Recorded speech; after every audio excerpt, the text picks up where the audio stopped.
It is Sunday night in East Lansing, Michigan. My name is Jim Comparoni, publisher, SpartanMag.com. Come on in, gather around. Sorry I'm late. Kicking off at 8:40 p.m., 10 minutes late. Because of that Big Ten tournament game went into overtime. So that backed everything up. So we're 10 minutes late tonight. First time ever SpartanMag Live talking about Michigan State's NCAA tournament draw going up against UCLA Thursday night in Indianapolis. All the games, of course, are in Indianapolis. Michigan State draws UCLA. It was a little bit tense there for a while, wasn't it, as they went through the brackets and 11 seeds had gone off in different regions. Then Michigan State came up the fourth bracket. You guys all saw it. Maybe you didn't see it. If you didn't see it, it's probably better off for you because it got a little nerve-wracking there for a while, waiting to see if Michigan State made the field. And by being to play in the first four, that would indicate they were one of the last ones into the field. But it's been that type of year. Michigan State fans, I'm sure you'll be happy to take it. Michigan State in the field. 23 straight years Michigan State's been in the field. So, congratulations. Pop one for you guys, the Michigan State fans. 23 straight years. If you're 30 years or younger, you don't remember a time when Michigan State was not in the NCAA tournament. So, let's gather around tonight, talk about Michigan State basketball. We'll talk about that UCLA matchup. Expect to have a couple of guests tonight. Hope to catch up with Paul Konendijk, associate editor of SpartanMag.com. He sat in on Tom Izzo's press conference tonight, Zoom press conference. I was not there because I was trying to cram some UCLA tape. As a matter of fact, hold on a second.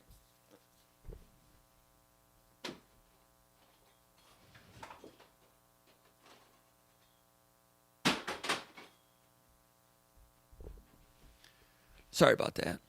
Hope I didn't break something over there. Had to adjust a couple things. Hey, so we'll be talking to Konendijk a little bit later to see what Izzo had to say. We'll be talking about the UCLA Bruins first time we've seen Michigan State in a first four matchup. That's going to be novel. It's not in Dayton this year. It's in Indianapolis. And after that, Michigan State's looking at BYU. And possibly if Michigan State can win two games, maybe against Texas on Monday night. Texas won the Big 12 championship tournament this weekend. Hoping to catch up with Nils Deco, publisher of Texas Top 100. He knows a ton about the Longhorns. And if Michigan State played Texas, he would know more about that matchup than anyone else. And, he and I talked about that a few days ago when the matchups were starting to come down the pike a little bit. There's a little bit of a chance that Michigan State could have matched up with Texas, depending on how things that went this weekend. Didn't happen, but it could happen on Monday for the right to go to the Sweet 16, for Michigan State to go to the Sweet 16 this time. It's going to take another win. Instead of 2 wins to get into the Sweet 16, it'll take 3. And, of course, if they play like they did in the last 30 minutes against Maryland in the Big Ten tournament on Thursday, they won't have to worry about that. They may not have to worry about getting past UCLA. But if they play like they did in the first 10 minutes of that game against the Terrapins, if they play it like that in the first 10 minutes, Michigan State can play with a lot of teams. And as Michigan State fans, I'm sure you're still trying to digest exactly what happened in Indianapolis with Michigan State losing to the Terrapins. Strange form. Somewhat of like a microcosm of the season in that Michigan State played so well at times. This season, Michigan State started 6-0. They beat Duke, which wasn't that big of a deal at the time. But it looked good. Michigan State was number 4 in the country. Strong start. Then the turnovers came. Then the fizzle came. This game against Maryland, strong start. Then the turnovers came. Then the fizzle came. But it looked good there for a while.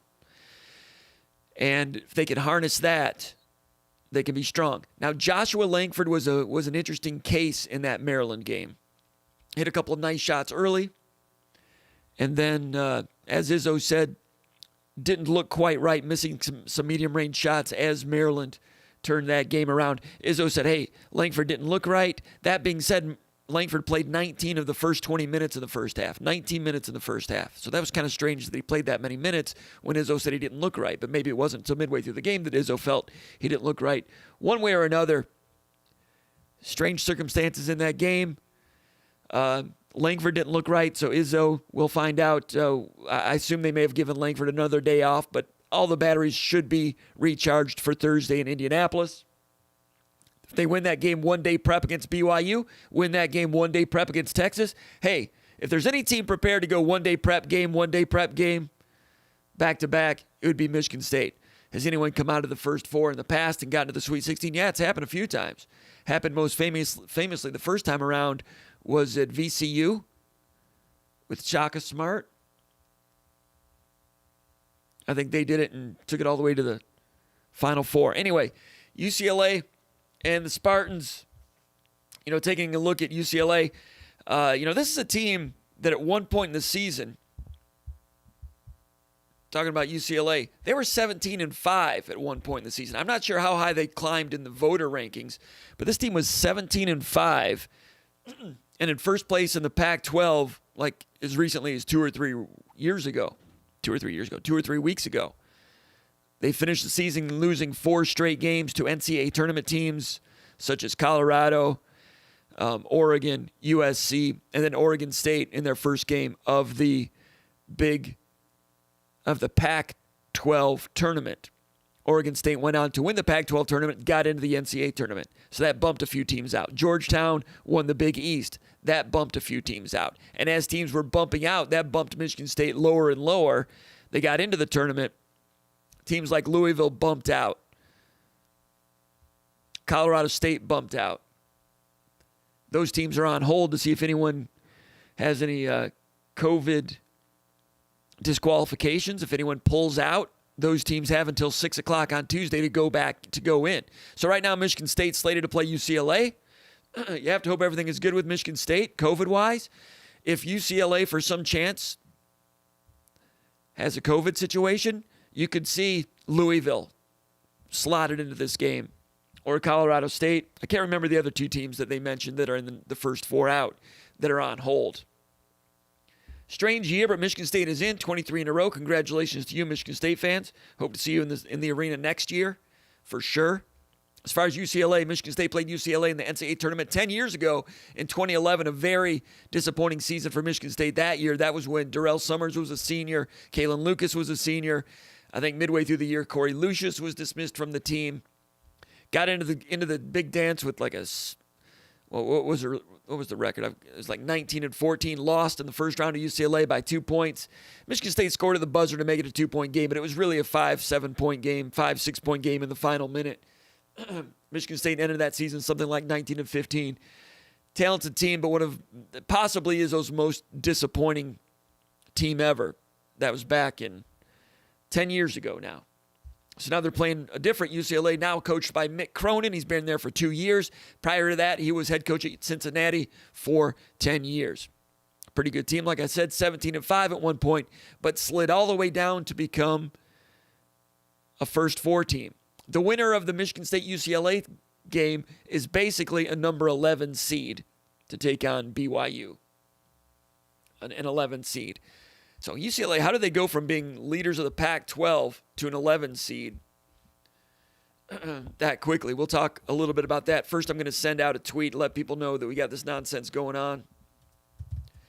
If you're new to this stuff, SpartanMag.com, go check it out. Become a subscriber. You'll like it. You'll thank us later. We invite people to go ahead and post questions over in the chat area. We will get to those questions later. Go ahead and give us a call if you want to. Let's see if my Do Not Disturb is on. Hold on a second. Let me check that because in the past we have had that. But yeah, it is on. Okay, just click that off so now you can call if you feel like it. And we always welcome those callers. Let me go ahead and send this tweet out. We'll see what kind of arguments we get into tonight. Probably won't be any arguments. Probably a lot of happy Michigan State fans. It was looking tight there for a while. If that had been the case, if Michigan State had not gotten in, we'd be wondering about Lunardi and Palm and the projections. Didn't happen, though. State's taking on the Bruins. I'm going to go ahead and tweet right now.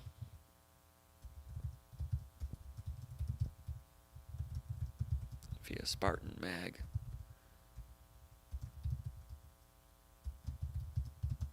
Talking NCAA tournament.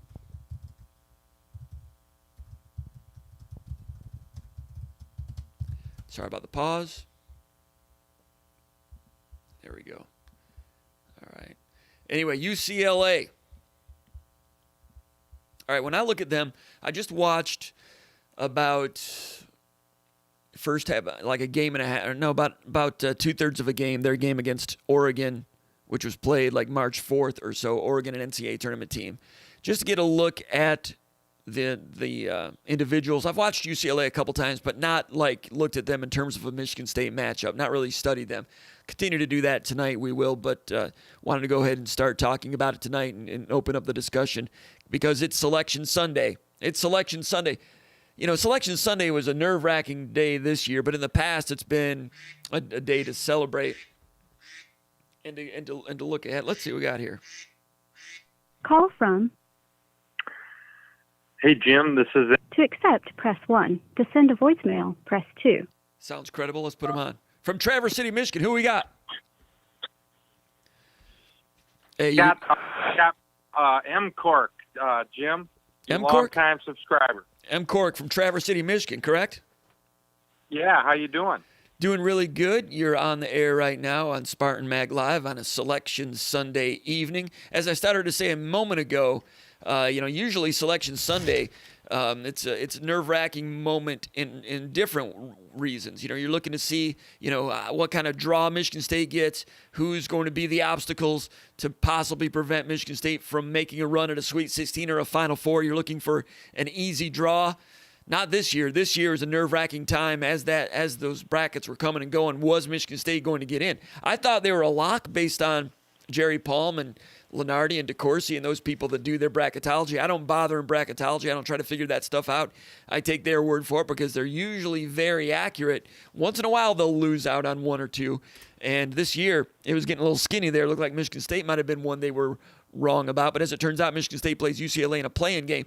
If there had been one more upset in a conference tournament, I wonder if Michigan State would have gotten bounced out of this thing. Georgetown won the Big East tournament. If the same type of thing had happened in the Big Ten, or if, let's say, if Ole Miss had won the SEC tournament, I think Michigan State might have been bounced out. I didn't watch the whole CBS telecast after the brackets came out. Maybe they said who the last team in was. I didn't watch it because I was already starting to watch UCLA tape. I don't know. But anyway, enough about me. Let's go to Traverse City. What is your name? What is your name again? M. Cork? Well, it's Mike Corcoran. I'm M. Cork. Yeah, I'm an old-time magger back to '92. Awesome. Great to have you. I'm the guy who always had the inside scoop with the Traverse City St. Francis boys All right. here, Yeah, I recognize So, your but name. anyway, I was just going to see if you agree that in some ways I think these guys did us a favor because they, in some ways, maybe we're slighted, which gives us a chance to have a little bit of a chip on the shoulder, and then we got a good draw if we can get past UCLA. So, what do you think about that? And another week of practice too, which is great. Well, more practice. They were going to get that either way, but it's a shorter week of practice now because you've got the play-in game, you've got the first four game. Izzo always has had a system, a blueprint going into the NCAA tournament. When they get their draw, they'll take on their opponent, of course, and then the other two teams, they'll divide it up amongst their staff members, and they'll have a full scouting report on both teams, depending on who they would play, whoever wins the other one. That's not the case this time. This time it'll be BYU, but then do they go ahead and look ahead to, Texas? Texas is playing Abilene State. Do they even bother with Abilene at this point? That's I don't know if they would do that. But the blueprint gets tripped up this year, and Izzo's probably like, hey, you know what? Everything else has been tripped up this year. Might as well have this as well. But the preparation week is a little shorter. Theoretically, they could have played on Saturday. That might have been better. However, remember, they played Maryland on Thursday. And when they lost that game, I thought to myself, okay, if they're out now and they have to play on Saturday, that'll be 8 days off, playing again on the 9th day. That would have been the longest layoff a Tom Izzo team had ever had going into the NCAA tournament. And then that can kind of work against you. So maybe getting to play on Thursday might be good. And then we all know BYU with the fight they gave Gonzaga last week in the championship of the West Coast Conference Championship game, the toughest game Gonzaga's had all year. BYU, what are they, 20-6? I mean, BYU is going to be tough as nails for Michigan State on a one-day prep for that game. So you're looking at a glass half full. I'll give you that. Good draw. I'm not going to call it a good draw. I tell you what a good draw would have been. You look around and the rest of the tournament. Okay, so basically Michigan State and UCLA are playing for the right to be an 11 seed. Correct. So who are some of the other 11s that are out there? Syracuse is an 11. Rutgers, right? Or are they at 10? Rutgers was an 11, I thought. I don't think so. I've got Rutgers. I don't have them as an 11. But no, they were at 10. Yeah. So, Wichita and Drake are playing in one of the other playing games, so they're playing for the right to be an 11. Now hold on for a second here. Utah State won their conference tournament. They are an 11. Syracuse is an at-large as an 11. And Syracuse is playing really well right now. I don't know how they will do. Well, they're playing San Diego State. And when that one was being mentioned, San Diego State is a 6 seed at 23-4. San Diego State, a veteran team, a team that last year thought that they had a Final Four type of team. Dutcher is the coach there. Dutcher was an assistant coach back when Michigan was paying the Fab Five all that money with Ed Martin and all that crap. Oh, no, I've known Dutcher. I was a veteran of Johnny Orr basketball camp, and his old man was an assistant for Johnny Orr, and so he and I were campers together back in the 70s. That's how far back I go with that guy. Well, I hope I don't offend you by saying what I just said. Yeah, he's a good coach. Oh, he's a good coach. He's a good coach. What are the odds that I'd have somebody on here that goes back a ways with Dutcher? But I saw San Diego State, and I was going to post on the Underground Bunker, or actually the Final Four message board at SpartanMag.com, talking about teams that Michigan State could be matched up against. And I was like, San Diego State's going to be right in that wavelength where Michigan State might catch up, might match them. And that's a sneaky good team. And when I saw San Diego State come up on the 6th line, I'm like, oh my gosh, this is going to be Michigan State against Dutcher. And they would be all smiles and handshakes, but there's some past there. It's a Fisher guy. Yeah. So I was like, man, no doubt. that'd be a difficult, tough matchup. All right, no, wait a minute now here. I'm looking at 11 seeds. So Michigan State is basically going to be an 11 seed if they beat UCLA. So Michigan State plays BYU. So you look around the tournament at other 11-6 matchups. So when they're putting the board together, Michigan State's an 11. They could have easily been against the number 6 elsewhere. All right. In the West, the winner of Wichita versus Drake is playing 6 seed USC. Now, that's not in the play-in. That's where, instead of playing BYU, Michigan State might have played USC. I'd rather play USC. In the other 11-6, Utah State as an 11. They're playing Texas Tech as a 6. Texas Tech is a 6. Texas Tech is pretty good. Michigan State played them in the Final Four a couple years ago. And Syracuse as an 11, they're playing San Diego State. San Diego State's pretty good. So out of those 4, would you rather play BYU, USC, Texas Tech, or San Diego State? I think I'd rather play USC, and then BYU, San Diego State, and Texas Tech. They're all pretty tough. I'm not sure there's one that's any better than another. But I've been talking this whole time. I'm sure you got something to say. What's going on with you, Mike? No, that's all right. Hey, Comp, it's great. I'll let somebody else jump in, but you're doing your usual good job, and I appreciate all you do for us. Man, that's all you got? You just called in to say thanks? Yeah, that's it.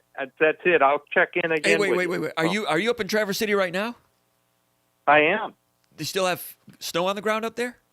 No, we've had it's gone, but up in the hills. But no, it's we're in the mud season, looking for it to dry out so we can start playing golf and pickleball.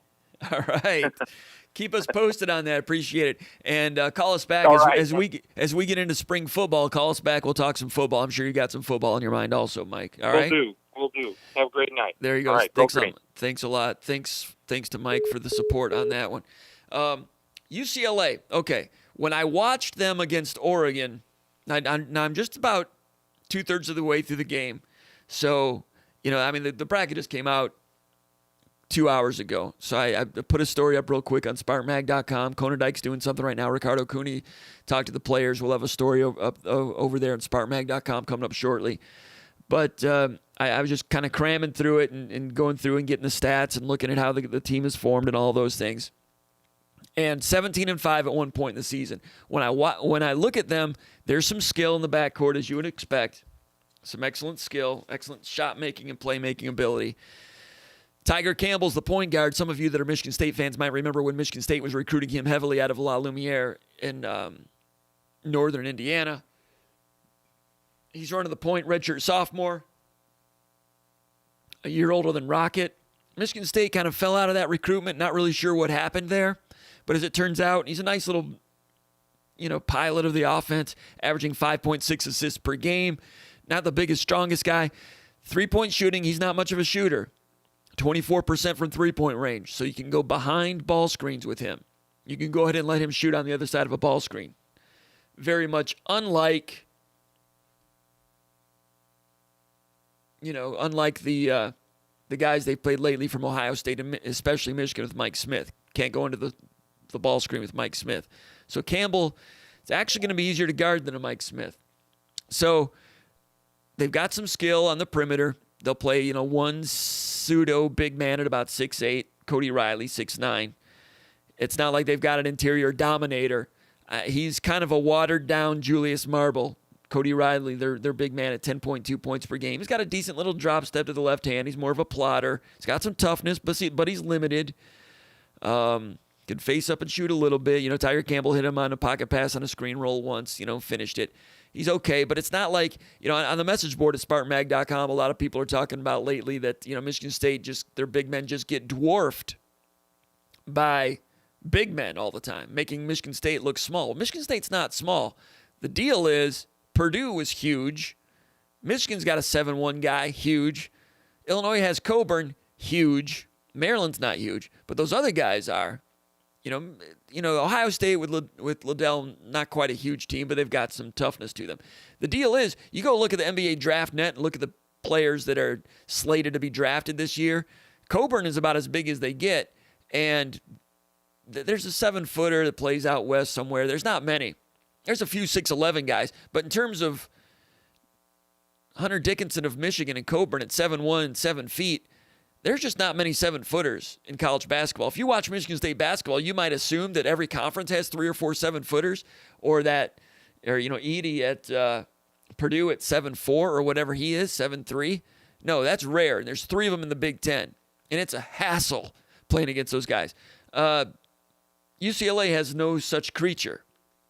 They've got some skill in the backcourt. We'll talk about those guys in a minute. Jaime Jacquez. And Johnny Zuzang is a transfer from Kentucky.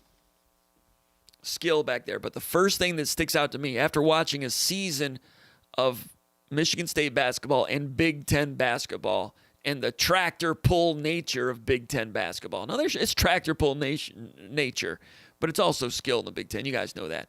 But bumping, banging, physical, grown men.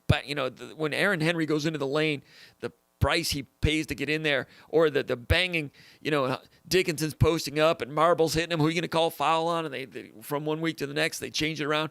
Then you watch UCLA against Oregon, and I don't know what's going to happen in the tournament. UCLA's got some skill, but so non-physical. It's casual, too. It's just like, share the ball here, flare screen. Get out on them. And, UCLA, they'll jump out of their shoes to try to block a shot here. They're not a great shot-blocking team.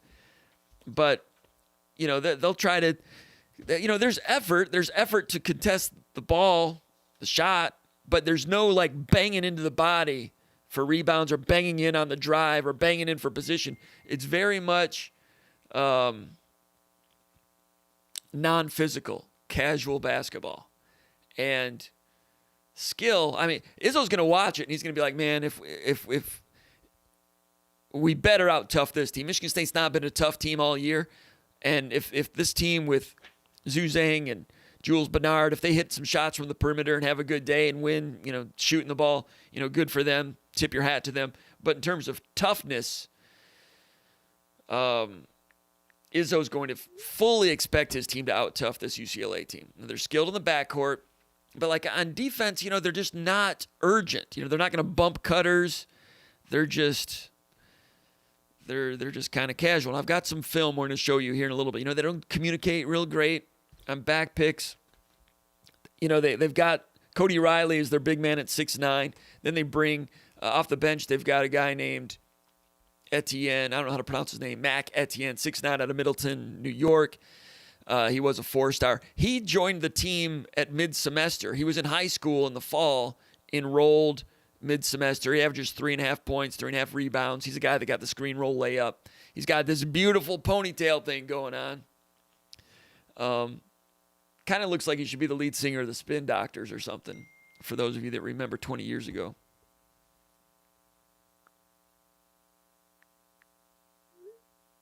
Let me see here. I think we're still on. Having a little trouble with some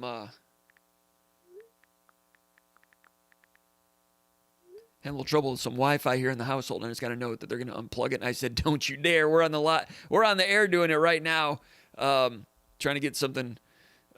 We don't want to be bothered with that. We'll get Nils. Nils Deco just chimed in. All right, we'll get it. Got a lot of things going on here. What kind of? Hey, I think we're on the air, aren't we? Let me know, people.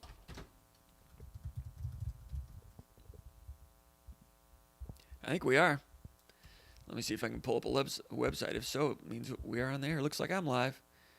Yep, all is good. Great. Thanks a lot. I gotta tell them upstairs. Yes. Don't touch. It's almost like Wayne's World here, isn't it? Hey, but it's commercial free, and for the most part, unless you're watching on your phone afterwards. But UCLA. All right, so the skill. Got Tiger Campbell at the point, but over on the wing, Johnny Zuzang, 14.6 points per game, 34% from three-point range, 6'6". In the backcourt, they go 6'6", 6'6", and 6'6". Tiger Campbell, he's about 5'11" or so. But they've got the other three, Jacquez at 6'6", Zuzang at 6'6", Bernard at 6'6", then the big guy at 6'9", Riley. Riley's not like a post-him-up banger threat. He's just kind of, like I said, a watered-down marble type of guy. Jacquez, 6'6", sophomore, 11 points per game. He's the guy with the headband, 37% from three-point range. Has a nice quick release. Reminds me of another UCLA guy. Remember Capono? What kind of? He's like a watered-down Capono. Did Capono ever do anything? Let me see. Some of these guys turn pro, and I lose track of them. Capono was 6'8", played for the Heat, was a second-round pick, 31st overall. And he's been in the NBA for a long time. Okay, this guy's not. He's like Capono's. But Capono is a sophomore. I don't remember what he was as a sophomore. But Capono in college wore a headband at UCLA, right? Yeah. All right. So this guy Jaime Jacquez wears the headband, and he wears it well. 11.7 points per game. He's a sophomore. Quick release shooter. Good. He's supposed to be their best defender. I mean, he's not going to be like Morzell of Maryland, but he's going to be their best defender. Zuzang at 6'6". This guy transferred from Kentucky. He'll chuck it. 14.6 points per game, 34% from three. All right, those three guys in the perimeter, Jacquez, Zuzang, and Bernard. 40% from three, 34% from three, 37% from three. So they are combustible out there. They can get hot out there, and they've got some length to them. Frame-wise, at 6'6", frame-wise, like a Denzel Valentine types of guys with some ability to go with, Zuzang and Bernard go between the legs, create for their own shot. Not as well-rounded as Valentine. Valentine's not a chucker. These guys will chuck. By chuck, I mean, it's just like me in the rim, 1-on-5, me against the rim. But whoever's hot, that's who they ride. Bernard averages 11.6 per game. Getting back to Zuzang, the guy that transferred from Kentucky, 14.6 per game.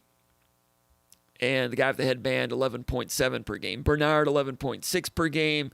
Lefty. Can drive, counter, do some creative things in lane, counter to the hook. But against Oregon in the Pac-10, drive, counter to the hook.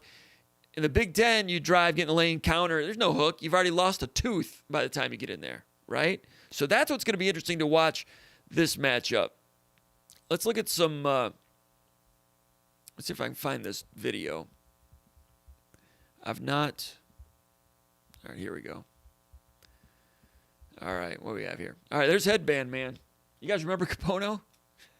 All right, so here he is. Now, this was against Oregon State in the first round of the NCAA of the Pac-12 tournament. I think I skipped ahead here. Let me go back here a little bit.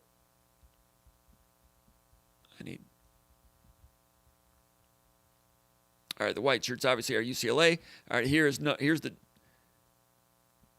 that's number 3. That's Zhu Zhang. That's a transfer from Kentucky, getting in the lane, creative, got the roll there. Baseline inbound play. Down screen to 3. All right, this guy's a threat, number 3, right? But, I mean, talking about casual, watch the black shirts here. You got a baseline play. Number 3 is the guy you got to be worried about. It's a baseline inbound play, and this might as well be IM ball over the IM East on a Thursday night. Where's number 3? Find number 3, black shirts. Black shirts. Find number 3. He's the threat. 14 points per game. He's a transfer from Kentucky. Watch number 3. Watch the black shirts. Ignore number 3. Oh, wait, you got him. I got him. Who's got him? All right, just wait. He'll let him shoot. That's what I mean by casual. All right, that's fine. I mean, they got skill. This team was 17-5, whatever. All right, number 3 playing defense here. Watch white shirts on defense.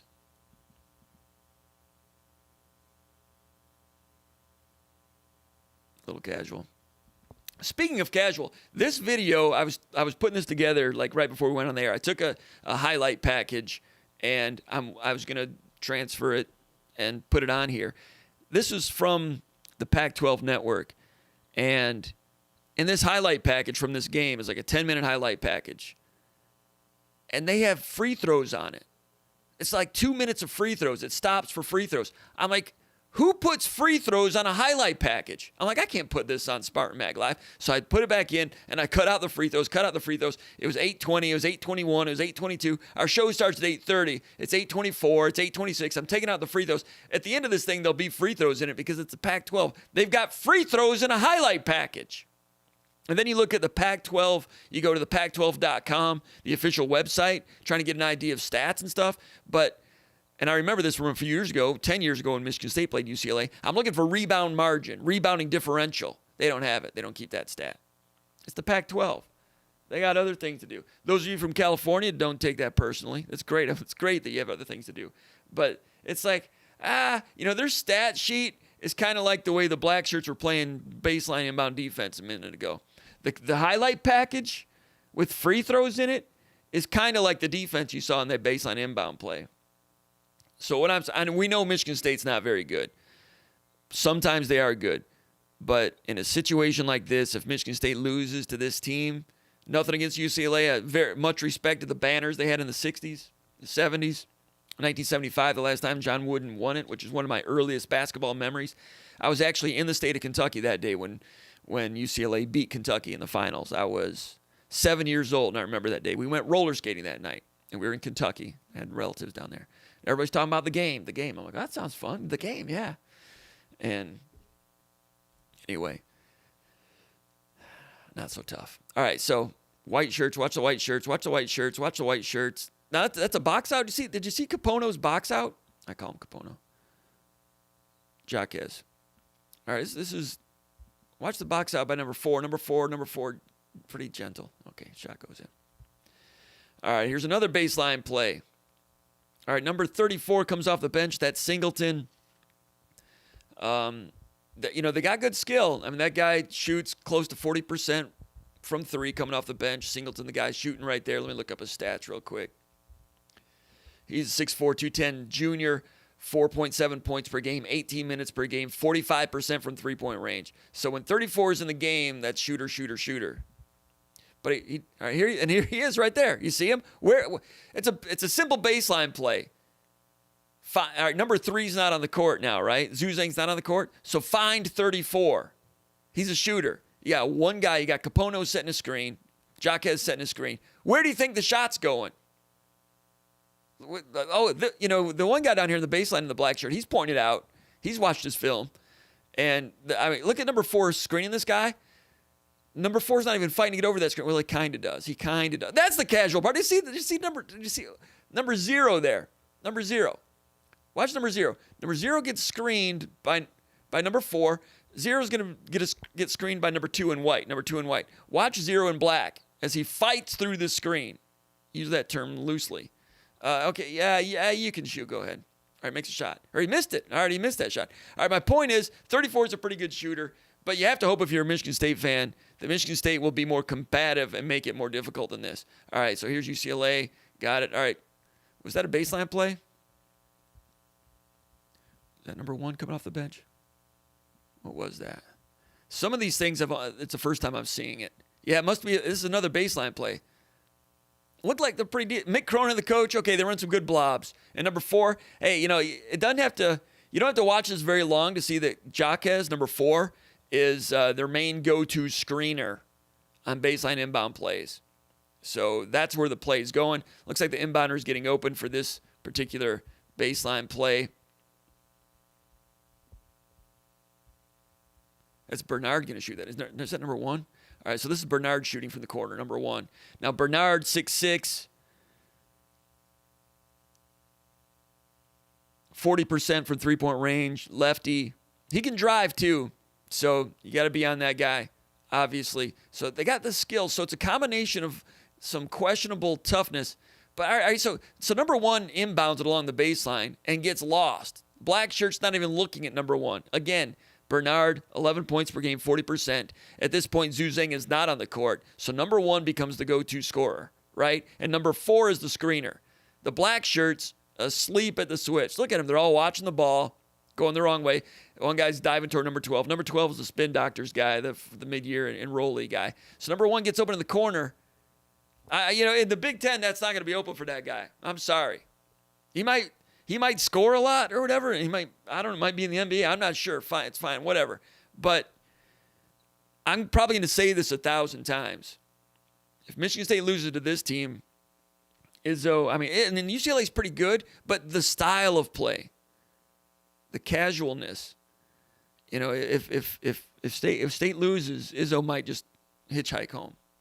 All right, so he's open. Good shooter. Hey, he makes the shot probably, doesn't he?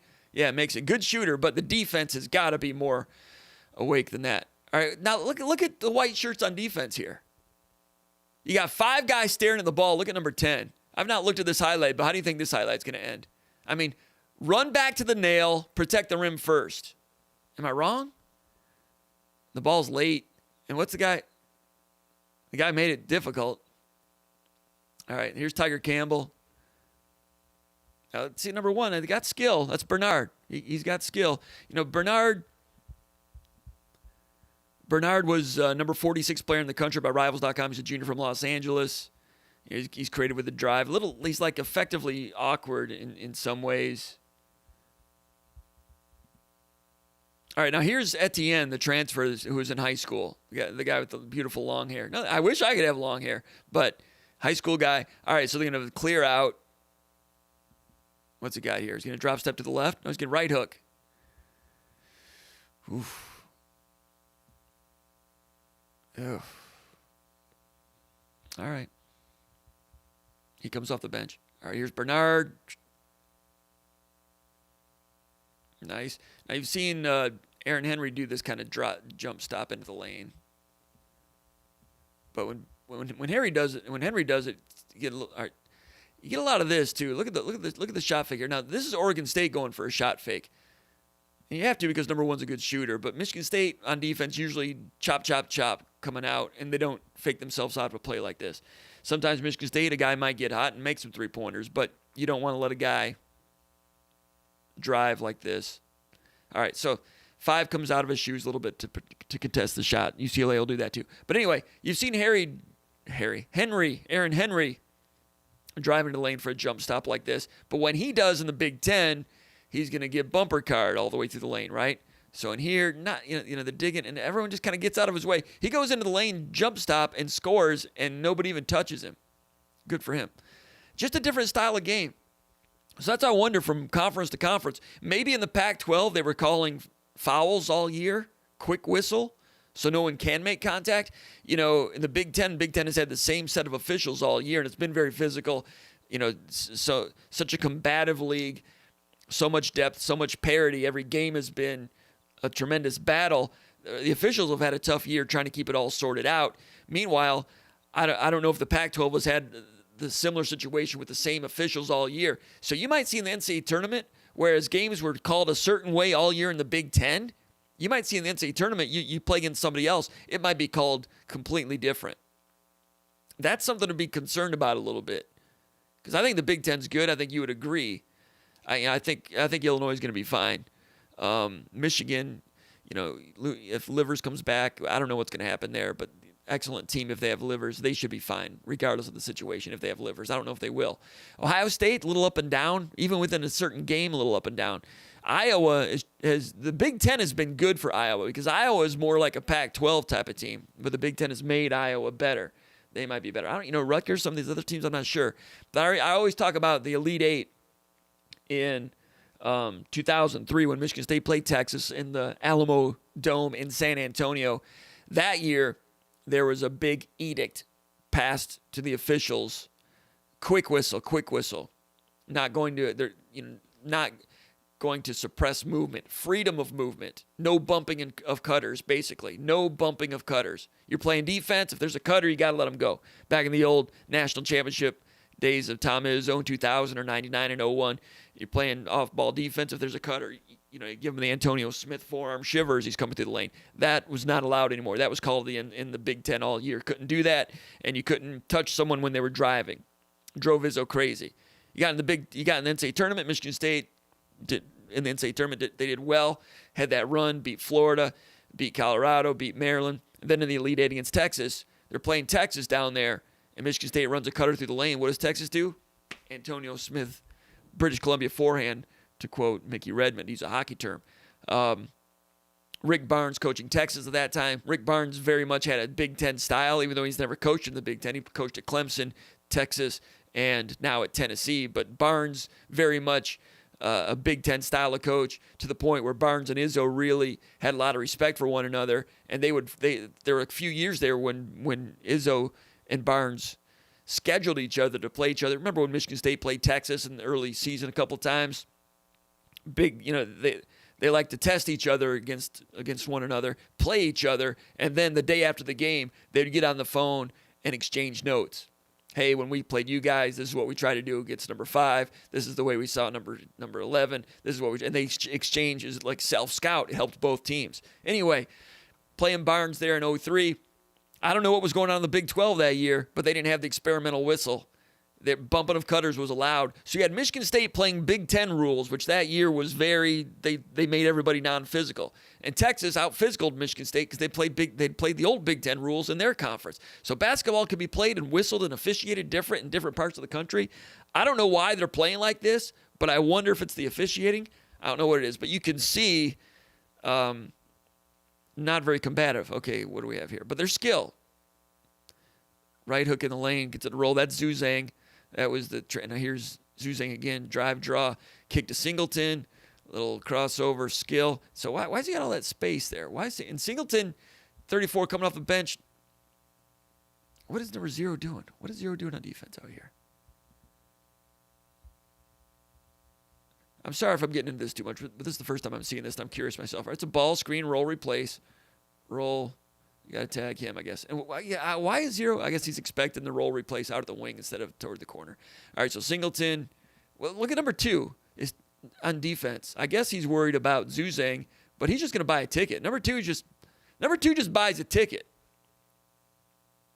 What I mean by buys a ticket, he just became a spectator. I might as well put number 2 up in the 5th row eating popcorn. Nothing against him. I mean, buy a ticket. I coach 15-year-olds in a different sport, and it's not like we're all that serious about things, but that's a term I use sometimes. Hey, don't buy a ticket. Don't buy a ticket. Go back someone up. Number 2 bought a ticket. That's all right. Oregon State, you're down 21-12, and if you lose, you go home. It's nothing urgent. Oregon State ends up winning this game. But all right, so that's Singleton coming off the bench, guard, transition. Yeah, that was easy. I mean, you got UCLA's got 4 guys going back to the foul line here, and don't touch him. Well, look, and number one, that's Bernard. Watch Bernard in transition defense. That's Singleton again. Singleton, that doesn't look that quick to me. But the transition defense here, look at number 1. Number 1 is Bernard, transition defense. Oh, don't touch him. And, hey, it's not like I went through and found video to try to rip on them. And listen, Michigan State's not great. They've lost a lot of games.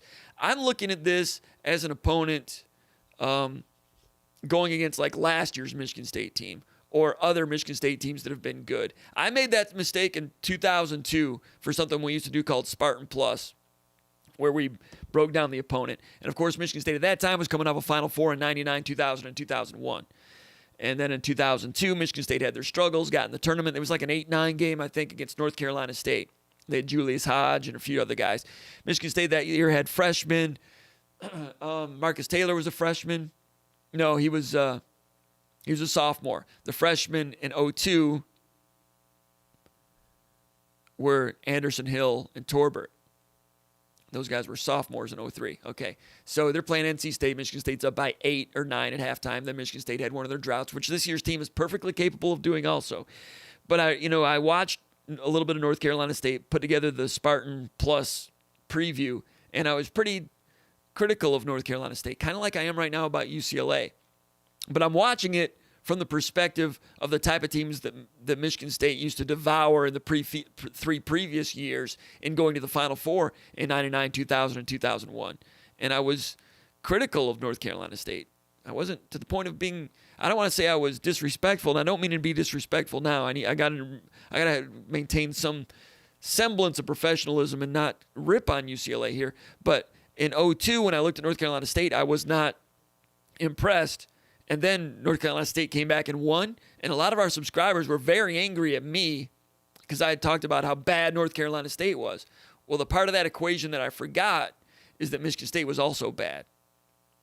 Anyway, just look at this. I'm just showing to you that my first impression when I watched UCLA against Oregon was the casualness, and it's starting to show here. All right, again, that's number 2.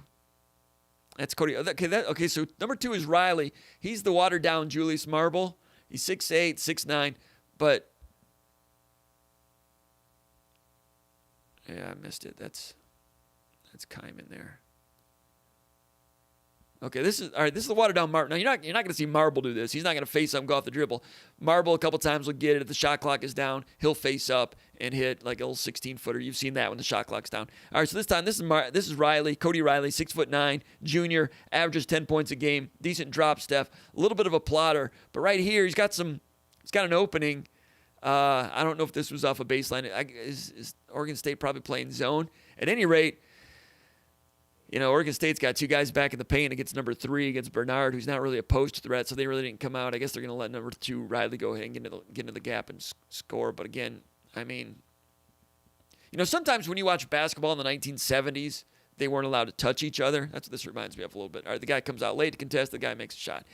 You can see here that there is more space. People are not taking away time and space the way they do in the Big Ten. All right, so here's Jacquez back out to Bernard.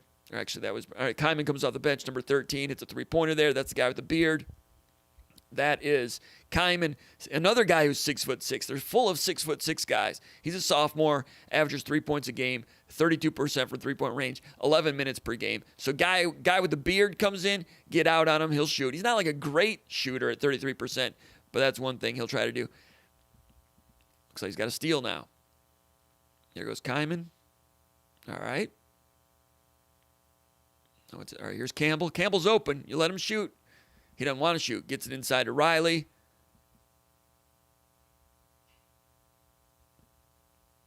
Let's watch that again. We're going to let him shoot.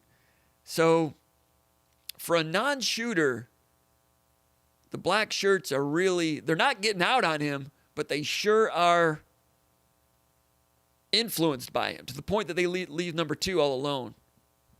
All right, so number 10 comes over and makes a play, or 11, whatever it is. I'm just used to Big Ten basketball. That's all. And I don't want to say all this stuff. Then the Big Ten go out and flop a bunch of games. I don't know, but you can see. I don't mean to repeat myself, but you can see that it's a little different. Now that was a foul. They did call Marquez or Jacquez for the body on that one. Number 4, Jacquez, body into him. Yeah, that is a foul. But, Joey Hauser did less than that and got called in the first half against Maryland, which led to the technical on Tom Izzo.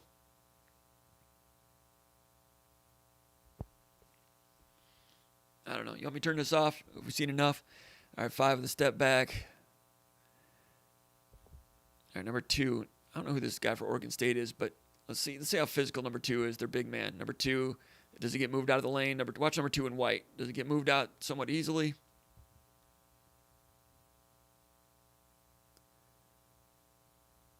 All right, again. It's not like Michigan State has great low post skill. Got some. Watch the big man, number 2 on defense, top side front. Ball arrives. Number 3 doesn't get out there enough to disrupt the entry. 2's trying to play top side front, doesn't get to it in time. Too easy. That guy looks like he's probably about at 6'11". That guy's got decent size. Singleton, hesitate and go. Why is that in the highlight film? They show that as a highlight. This is the Pac-12 package. All right. That was Bernard with the pull-up, lefty.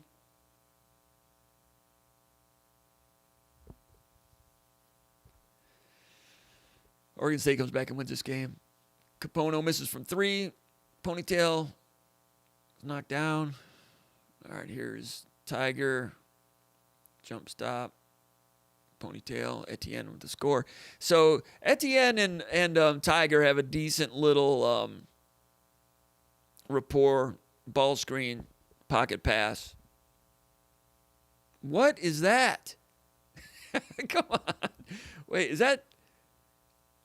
I mean, is Bernard serious about this defense here? What?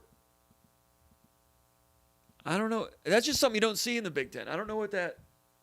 I think you chest that guy and make him drive and get help, right? Now here's Tiger and Etienne again, ball screen. Now, Oregon State's going over the ball screen, which I'm not sure you need to do against Tiger because he's not a good shooter. Michigan State will probably go... You see the black... See, number 12 is setting a screen on the black shirt. Black shirt's going over the screen. I think Michigan State will go under that because Tiger's not a great shooter. All right, so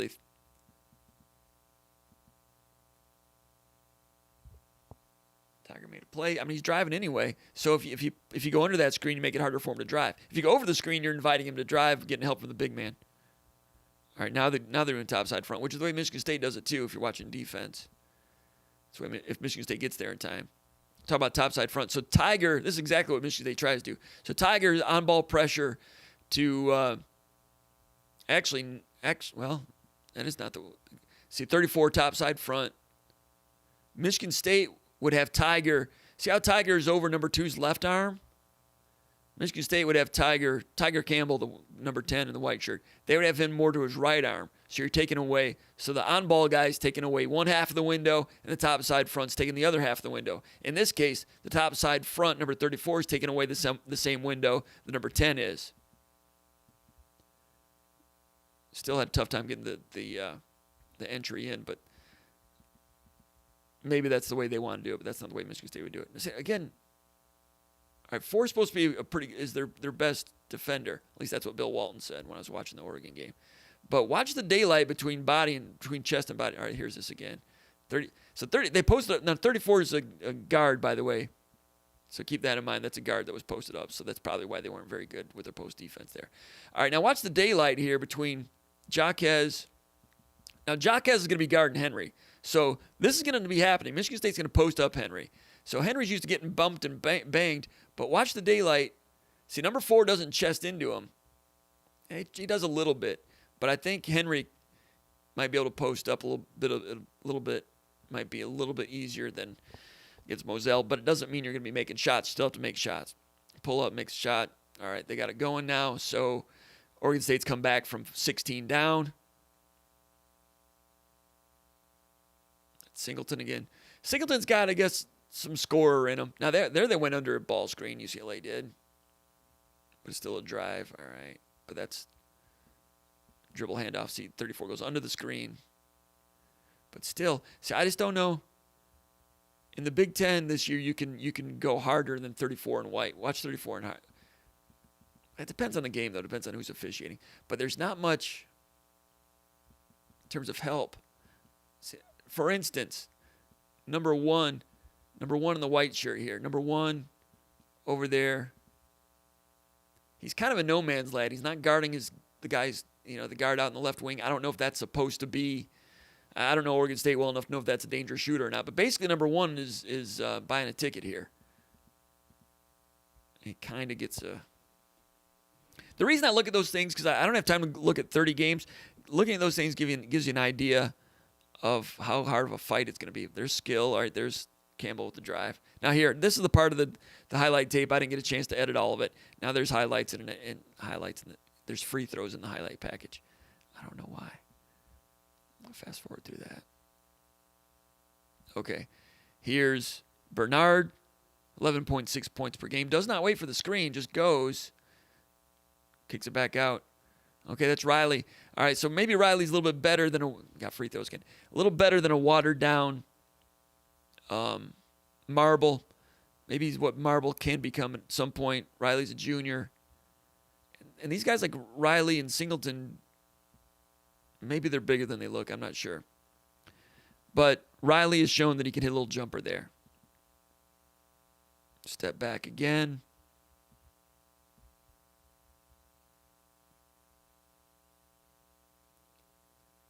A lot of daylight between the body and the shooter there. I didn't get a chance to watch what was going on underneath. You guys, free throws again. You guys probably getting bored with this, but no, I don't know. I apologize if so. So UCLA actually got the lead again, and then Oregon State comes back twice. This was UCLA's last game. 3 minutes to go. This is end of the game situation. This goes into overtime, I think. So what the scramble situation? Well, are they tired or what? In the scramble, transition. All right, here's Tiger. See Tiger. Just the urgency. I mean, it's a UCLA's up 5, 3 minutes to go. Ooh. You wonder why Izzo gets mad at guys and yanks them off the court. All right, Tiger's just coming into the picture here. Transition defense. Jog, jog, jog, jog, jog, jog, jog, jog, jog, jog. Okay. I'm just used to watching Big Ten guys. I've said it 30 times in this thing already, and maybe they'll beat Michigan State. I'm not sure. And I might have that 2002 situation. No more free throws. The 2002 error. I might make that error again. Drive. Ooh. So here we got Etienne again. Down low, the high school kid. This is what I'm talking about, coming out of your shoes to block a shot. All right, he's bodying up, goes up, which is okay, I guess. People block shots, whatever, but just not that imposing, right? Free throws. 3 seconds to go. Oh, missed it. This is Bernard, down by 1, 3 seconds to go. Makes one, goes in overtime. Missed both of them, made that one, barely. All right, so they go into overtime. Oh, they actually played defense on that one. On the half-court heave. All right, wait. All right. Live television. Not the most professional product here. All right, so Etienne that time, did pretty decent job trying to get position there. And good for him. These guys are major college basketball players. I don't mean to disrespect them at all. They are better at basketball than I will ever be at anything. So I just want to say that up front because I don't want to make it sound like I'm ripping on them or anything. I'm just looking at them with a critical eye as to where Michigan State might be able to get an angle on them. All right, 12 is getting decent position here, Etienne. But number 3, Zhu Zhang, is going to make a little play. So the defense is up on him. It's probably Oregon State's best defender there. That's going to be Langford or maybe Henry guarding Zhu Zhang, transfer from Kentucky. All right. Pull up baseline. Nice skill play. When I say they've got nice skill, that's what I mean. They got Bernard, they got Zhu Zhang, they got some good skill, but the rest of it is casual. But these skill guys, now here's Bernard, when these guys get going, driving and leaning into you, we saw Maryland have a lot of success with that. And when you get skill guys driving and scoring, it can be hard to shut off their water no matter how casual the rest of the operation is. Free throws here. All right, here's a run out. Who do we have here? Turnover. That was Bernard with the pass there. And more free throws. 4 seconds left. I guess this puts it away. Look at a shot for a three-pointer. 4 seconds left. You got time for 4 dribbles. I think it ran out. That's where the thing ended. All right. So that's UCLA. Sorry I went so long with that, but it's Election Sunday. I can't help it. I'm a little bit excited. Let's go over here to the chat area. Hey, I'm going to try to call. Let's see if we can get. I'll just call Deco. Tell him to chime in. I'm sure he'll have some ideas. See, we don't have there. Actually, let's. Call from. To accept, press 1. No.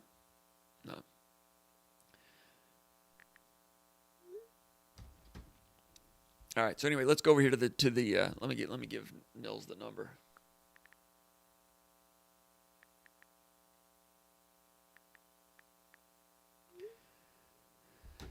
All right. Let's go here to the chat area, see what kind of talk we got going on. Byzantine is Roman. Is the first one in. I don't think we've ever had him here before, so it's good to have Byzantine as Roman as part of the festivities today. He says, let's dance, 23 years in a row, Detroit Spartan, excuses. I think he's ripping on me for being late. I was putting that film together and some other stuff.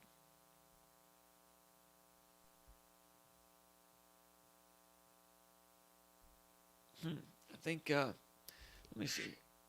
Let's see what this is. Call from.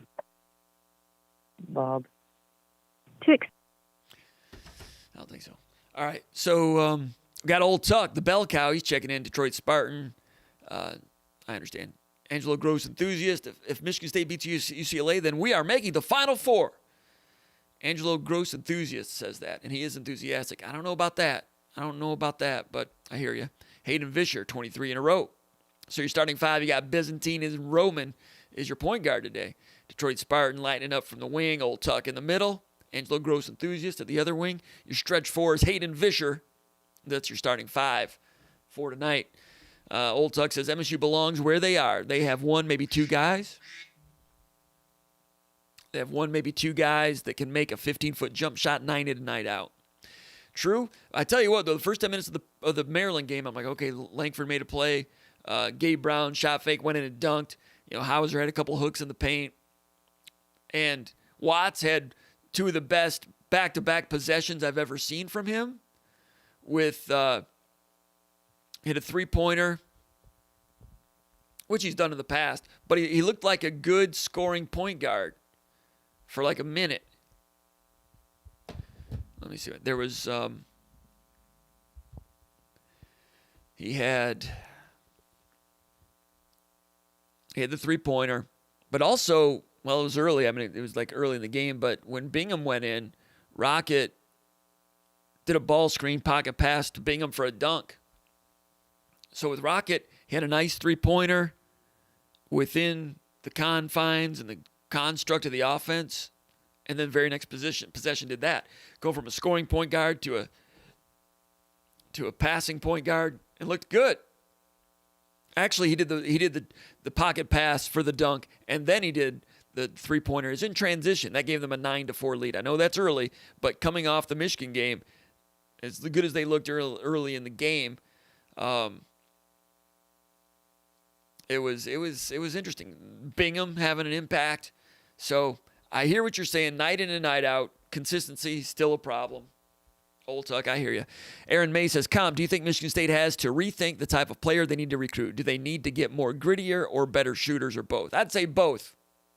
Shooters, of course, cover a multitude of sins, and Izzo loves the gritty players, and they were a little low on both this year. Noah says, we can compete with the best and win every game, just depends on which team shows up. I agree with that.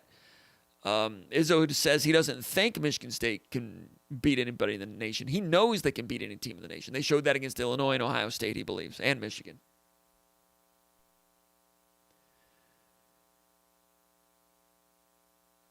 All right. Mr. Bowman says, hello, guys. Rob South says, what's up, fellas? MAGA Sparty says, go green. Doors Fan 91 says, Cincinnati could have stolen a bid today, but Houston waxed them. That's true. If Cincinnati had beaten Houston today, then Michigan State might not have made it. I don't know. Dan McLaughlin says, UCLA and Wichita State were behind us. Okay, so that's what they said on the CBS telecast. I didn't see it. So that's good information from Dan. Appreciate that. So if Cincinnati would have beaten Houston, then Wichita State would have been out. Call from. Harry Jonik. To accept, press 1. All right. So Mike K says, Texas, BYU, not easy. Spunky181 says, hey, what's up, fellas and ladies? That's Spunky181.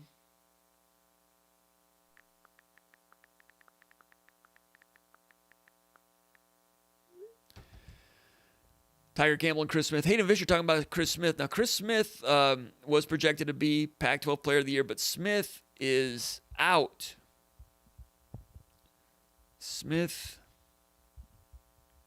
Chris Smith was first-team All-Pac-12 last year. He tore his ACL in January, and he was All-Pac-12 last year, 6'9" wing, 12 points per game, 6 rebounds per game this year, tore his ACL in January. So UCLA, as good as they were, they're solid now in a lot of ways, skilled, but they lost their best player. I should have mentioned that at the outset.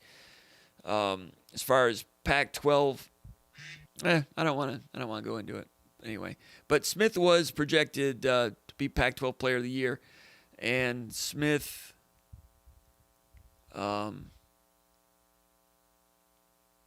was out in early January.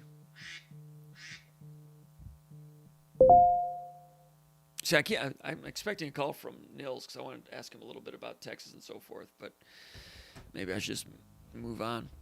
But all right, what do we have here? Comp. Let's try another one. Why not? Call from. Jay Roberts. To accept, press 1. To send a voicemail, press 2. Doesn't sound very. Doesn't sound very. Sounds a little suspicious to me. Jay Roberts, I'm not sure. Not sure. Tanona with an ethnic slur against Bo Borowski. That's the first foul on Tanona. Hayden Fisher says also long Kentucky transfer Johnny Zuzang. Spunky181 says, so what's your thoughts? Why Maryland was a thorn in our side? Just seemed like refs took us out of both games against Maryland. I mean, officiating is going to have an impact on all college basketball games. And, usually if you're lucky, it's even both ways. Sometimes it is, sometimes it's not. Michigan State benefited from calls against Ohio State. They just did. Michigan State was hurt by calls against Purdue. In the first Michigan game, Michigan State was hurt by calls, but Michigan was pretty good that night. They were going to win that game anyway. The second Michigan game, Michigan State benefited from some calls. It's just the way it is. It's an imperfect sport. The officiating is random. It's going to happen. Maryland did a good job of the drive, but, yeah, the officiating in the first half when Michigan State. Let's try another one. Call from. Mike. I'm serious. To accept. Just doesn't seem very enthusiastic. We are going to... I'm going to go ahead and shut it off, I think.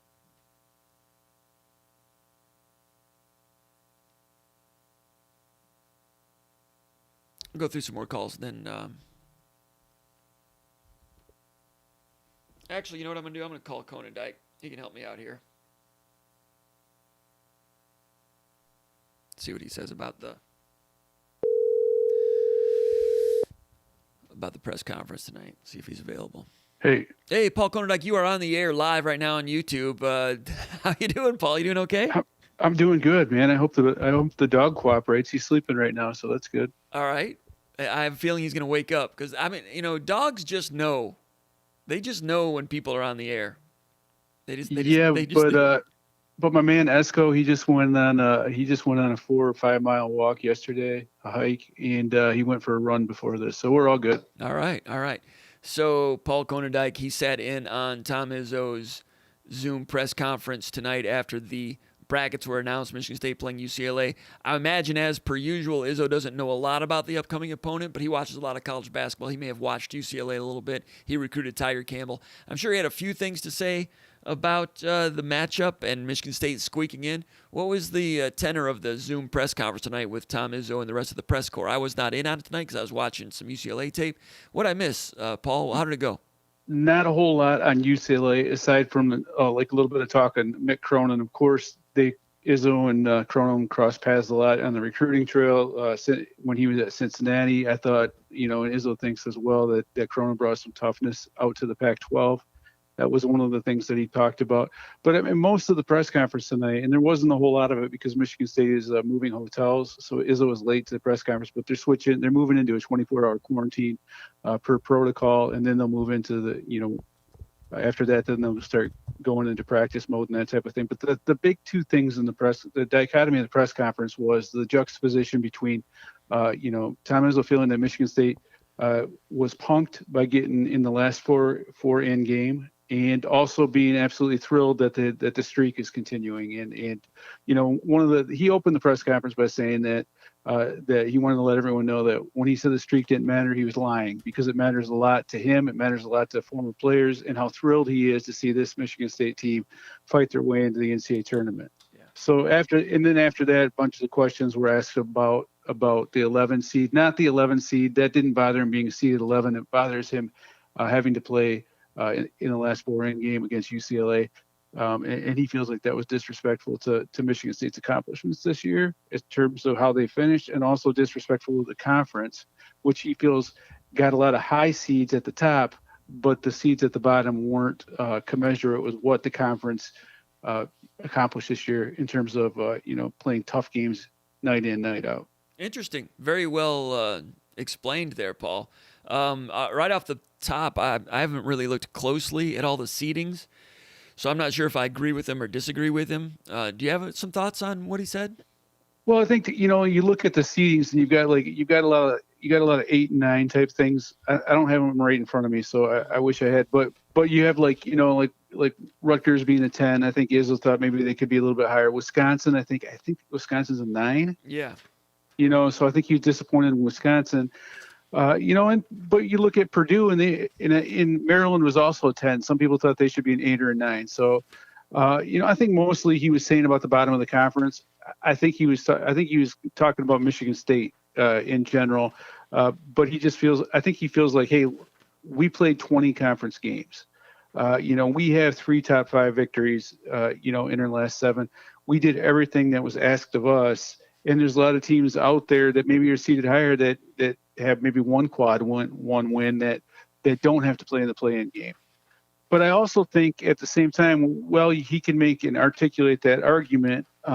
It's also a way for Michigan State to turn the page from being satisfied to being in the NCAA tournament to regaining the chip on their shoulder and playing with that back against the wall mentality that served them so well during the stretch run. I think Izzo recognizes that Michigan State plays best when it's like cornered, when people are questioning its manhood.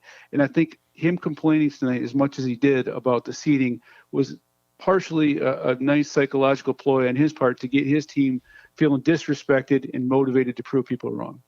I think somebody posted earlier that I didn't see it, but the last 2 teams in were UCLA and Wichita State, apparently. So that would mean Michigan State would be 3rd to the last in.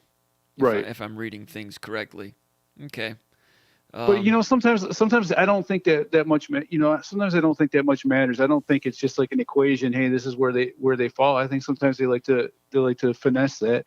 And I'm sure Syracuse has been in that spot a whole bunch of times, and maybe they didn't want to see Syracuse. Just like it's not just a numbers game when you see a potential matchup between Illinois and Loyola Chicago. That kind of stuff gets kind of finessed into there. So.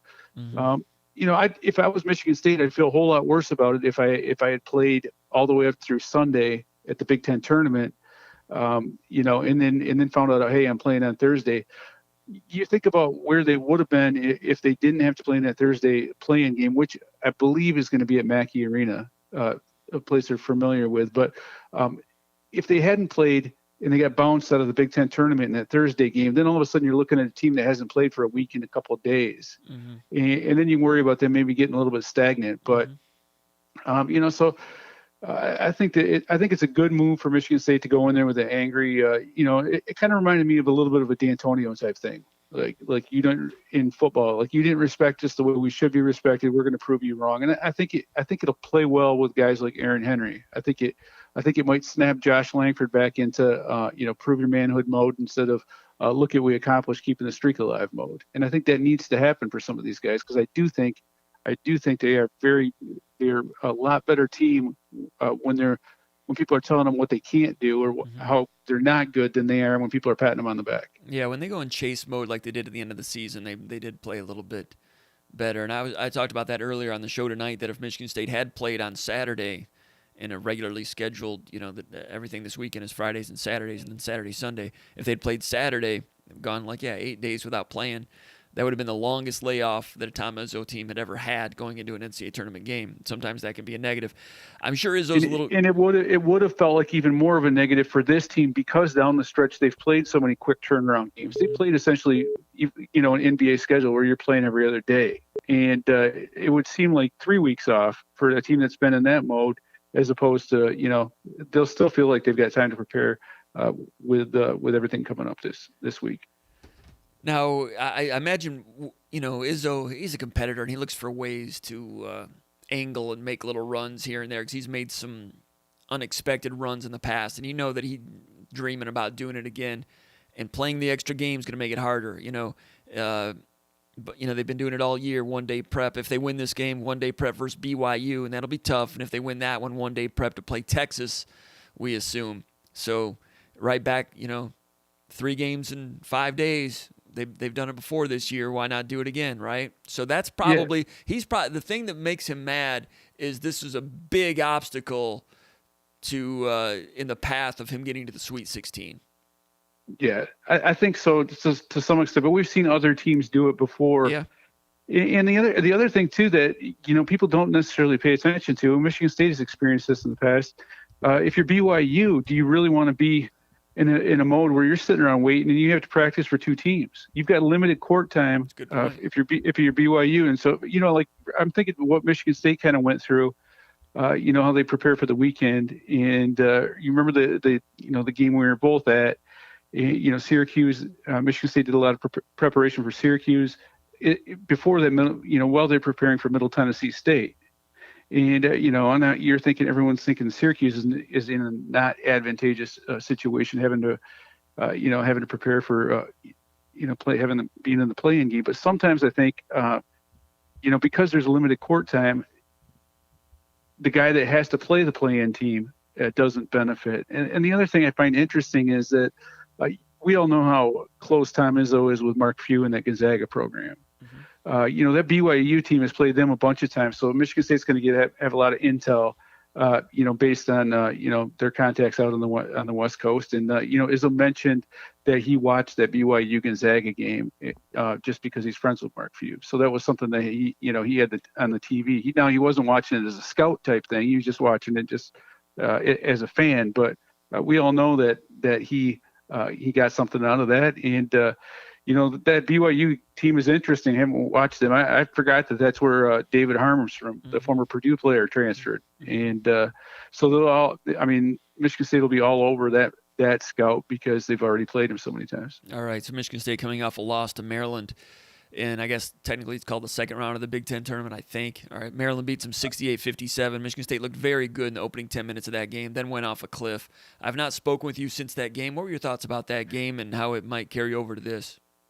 I'm not worried about the carryover. I just feel like Michigan State, I feel like they got caught in complaint mode. I felt like they started worrying about, what calls were being called against them when they knew ahead of time that Maryland drives to get foul calls. I thought, and I wrote this afterwards, I felt like Tom Izzo, he took the blame after that game, but I think he deserved to take the blame because I think that the way he acted after the game filtered down to his players, and there wasn't that toughness. At the same time, this is a game that, you look at the bracketology in Maryland, you really kind of had to win this game. But I thought Maryland had I thought they had a lot better leadership at the player level. With a guy like Daryl Marcel, who was there encouraging his teammates and locking down on defense. But I think that's also a bad matchup for Michigan State. All those 6'7" guys, the way they get away with playing really physical on the perimeter, and then Michigan State's always going to have this Michigan State team when not Julius Marble, but when Malik Hall was out of the game, they have a hard time with any kind of 5-man or 4-man that will drive you. And Maryland drives like crazy. After all those foul calls all those fouls were called in the first half, you could just see that there was a different way to the way Michigan State players played defense. There was a little bit, half a foot of separation when guys were trying to drive on a guy like Aaron Henry, who would have played up, physically if it had been called different. So I think the psychological aspect with all the fouls being called that hurt. I thought Michigan State showed some weakness mentally in that game because they let something that they knew was possibly going to happen, was likely to happen going in, get to them, and then the whole Bo Borowski thing that's been played out a lot. And Michigan State does not usually do well in games that he officiates. But I think Tom Izzo needed to be more of a leader for his team in this game. And I think Michigan State's leaders, Aaron Henry and Josh Langford, needed to be better captains than they were in this game. Remember that one foul call? I can't remember what it was, when Izzo buttoned his lip there a little bit, and I've got it right here. It was a foul call against Hauser. Ayala was driving, and Izzo. Yeah, Hauser left his feet on that, if I'm not mistaken, right? It looked in real time like it shouldn't have been called, but I think he did a little bunny hop on that. Yeah, but on that one, Izzo he stared down Borowski and crossed his arms and buttoned his lip and looked right at him as if to say, I hate that call, I hate you, but I'm not going to yell about it yet. But at that point, Izzo was already getting into getting off kilter a little bit. And Izzo said, his quote after the game was, "I let the officials get to me." Which is true. Yeah, he says, "I let the officials, I let the officials get to me."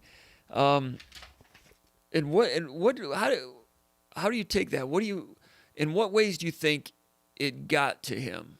What do you think Izzo meant, or what's your perception of that? What was the net impact? They were up 4 points when he got the technical foul. But I do think that he was complaining about officiating so much that the players started playing like they're worried about getting fouls called on them. Yeah. And they felt like they're getting hosed. You could just tell, in the Zoom press conference afterwards, Aaron Henry was beside himself, and he didn't come out and say that we got hosed by officials, but you could tell he was in that blaming the official mode. Yeah, that's what I think that Izzo was upset about. He blamed Bo Borowski. He got upset with that, and he got in finger pointing mode, and his players got in finger pointing mode too. And this Michigan State team doesn't need to get in finger pointing mode. They knew going in. Yeah, I mean, anybody that plays Maryland knew what Maryland was going to do in this game. Maryland's been since the time Mark Turgeon's been head coach at Maryland, they've driven to get fouls called on you. I mean, it's what they do, and so I think that because Izzo let that get to him, it filtered down to the rest of his team, and it was a reminder that maybe Michigan State they've had great leadership this year, but Izzo still needs to set the tone for this group of leaders because they follow his cue. The team follows his cue. I think he got off kilter, and they got off kilter as well.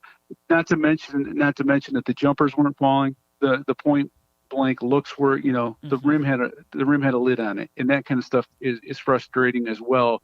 But Izzo started blaming the officials, and I think the players did as well. And at some point, Izzo needs to get to the point where he can see that, and he usually would, that he can see that and kind of correct that from the players. He couldn't correct that, and it kind of spiraled from there. Now, Izzo was asked point blank after that game about Bo Borowski and Michigan State being 0-4 in games when he's officiated. It's a stat that I've not looked up to double check, but Izzo was asked about it, and Izzo kind of invited the question, so to speak. I mean, he said there's a lot of great officials out there and this and that, but there were some things that happened in the past. He wasn't speaking about Borowski at that point, but he mentioned that earlier before the Borowski question came, things in the past. But anyway, Izzo didn't really shut that angle down. No, he treated it like Judd Heathcote would have treated Phil Bova, for those old school Michigan State fans out there. So Bo Borowski is Tom Izzo's Phil Bova. there are some guys that you just know that your style of play doesn't jive with theirs. I think what bothers people. Should a coach should he, like, even if he believes with a questioner and does think there's a problem, should a coach just say, oh no, they do their best, there's good officials, I'm not going to go there? But he didn't all the way go there, but he didn't. He did. But the thing that bothers me is we know that Izzo's had issues with other officials in the past, but he's gotten over them. I think of Ted Valentine and Hightower. And guys like that, and he seemed to. I know he's had a good relationship with those guys. Of course, you wish that guys like Ted Hiller were still officiating, and that type of thing. But they're not, and you just have to know that, you've got to know. I think it's tougher because the thing that I found interesting, I didn't know this, but when you play in a Big Ten tournament setting, you don't know who the official is going to be until an hour before the game or whatever. But I think it's that way in the regular season now too.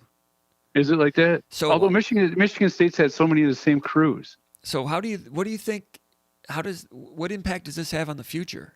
If Borowski coaches in the Big Ten again, I mean, how do other officials feel about Izzo? I mean, is this? Well, I think Izzo generally, and I've been okay. So I'll give you a little bit of insight. Some of the AAU tournaments that I've been at over the last decade have Big Ten officials that are running a lot of it.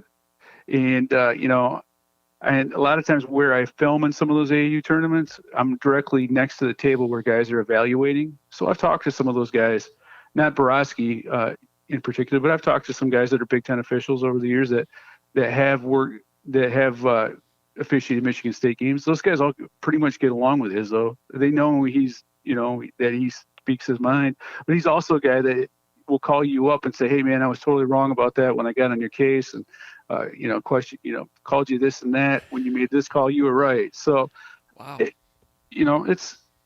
Izzo said as much. He's talked to, so I don't think most guys don't take it personally. I'll say that most officials don't take it personally. Right, they want to make the right call, but sure, they don't want to be part of a news conference or a story. And Borowski was a part of this post-game story, and Borowski's not going to like that. Yeah, no, he's not. But at the same time, obviously there is some bad blood between those guys. And you know what? Izzo has enough power to maybe. I hate to say this, but I'm probably more inclined to tell you like off phone. But Izzo's got enough power to say, hey, maybe we should take a look at not having this guy in our conference anymore. All right. Okay. Right. I mean, that comes with that's Gene Cady or Phil Bova. What happened to Phil Bova? That happened to Phil, but he got railroaded by guys like I can see him, like a lot of the old school guys, Gene Cady, Judd Heathcote didn't like Mr. Bova. He wasn't doing too many games, was he? No. All right. So there's my conspiracy theory. All right. So Michigan State loses 68-57. Malik Hall, he plays 23 minutes, 19 points, played well late in the game. Josh Langford, 1 out of 8 from the field. And when Michigan State was losing control of the game, he had a couple of medium-range shots that were nice, good looks for him, and one open three-pointer that he missed. Langford played 19 minutes in the first half, and Izzo thought that he didn't quite look right. So that was kind of a strange comment by Izzo to say he didn't quite look right, but he played 19 minutes in the first half. And then, with Hoiberg playing late in the first half, I suspect Izzo was making a decision there. Sometimes they will script minutes planning for a 4-game weekend, bottom line with Hoiberg, the ball wasn't moving. At that point, the ball wasn't moving. The reason they've got Hoiberg in the game is because he feels like the ball moves a little bit better with him. Problem was, it's the second time he's used Hoiberg. This time the opponent was ready for it. This time they went after him, and they outscored Michigan State 9-1 while he was on the court, and beat him in transition once, and he just doesn't cover as much ground. He's not as long, obviously. And, the ball wasn't moving. There was Watts made a nice play early in the game with the transition three-pointer, and then a nice pocket pass to Bingham for the dunk. But then, those were like the two of the better back-to-back plays I've seen Watts make as a point guard at Michigan State. It was brief, but it happened for a moment. But then Rocket, he forced a step back 18-footer a little bit later. Michigan State was up 19-11 at that point. 12 minutes to go in the first half. And Izzo told Rocket about it, not so good. And Rocket's like, okay, my bad. And then Rocket had a drive, turnover. That's when the ball hit the back of the backboard. He kind of slipped along the baseline. That was like 8 minutes left in the first half. The game was about ready to get away from Michigan State, but we didn't know it at the time. Then Michigan State ran a screen roll replace at the end of a shot clock, and Rocket Watts missed a three-pointer. And with 3 seconds left on the shot clock, when he had Henry coming open as the replace man, Henry was playing the 4 at that moment. And, Watts needs to know that what's better, me passing to Henry for a shot or me, Rocket Watts, taking a shot. Maybe someday Rocket Watts takes that shot, but Henry will be gone by then. But he didn't pass it to Henry, who had just come open, and there was enough time in the shot clock. Maybe he thought the shot clock was at 1, but it's at 3. Either way, point guard's got to make a better decision than that. Problem is, that came after 2 other miscues. Michigan State was up 23-18 at the time, and that's about the time that he sat. Hogard came in. Hogard had his problems. But Hogard at least he can rake on defense and dig and be a good help defender and drive and gets to the rim. Doesn't always finish. Usually doesn't finish. Hoiberg had played pretty well for a few minutes against Zeb Jackson of Michigan after Eli Brooks went down with the injury. But in this case, didn't work out so well. And I really think that Izzo was thinking, sometimes, Michigan State was up 10 earlier. They're playing for the whole weekend. And sometimes it might hurt you for that particular game. But Hoiberg, he'd only played 1 game against Michigan pretty much. So, Izzo is still experimenting. Even though it's game 26 or 27, Hoiberg had done pretty well when there was foul trouble in the game previous. So, gave it a shot. Didn't work out with Hoiberg. Probably won't do it again, but they were still in experimental mode.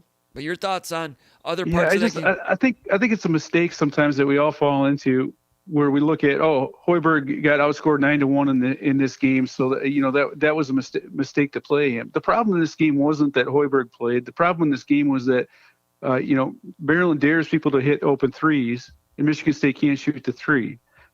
They don't have a guy that can defend a driving 5 unless Malik Hall's on the floor, and as soon as he picks up his second foul, then all of a sudden these matchups are going to, in a lot of ways favor Maryland. I just think that, there's a lot of different reasons for why Michigan State doesn't match up very well with Maryland. But I think if you want to look at like 3 things that mattered kind of more than Hoiberg, I say Malik Hall getting that second foul. That was a huge deal.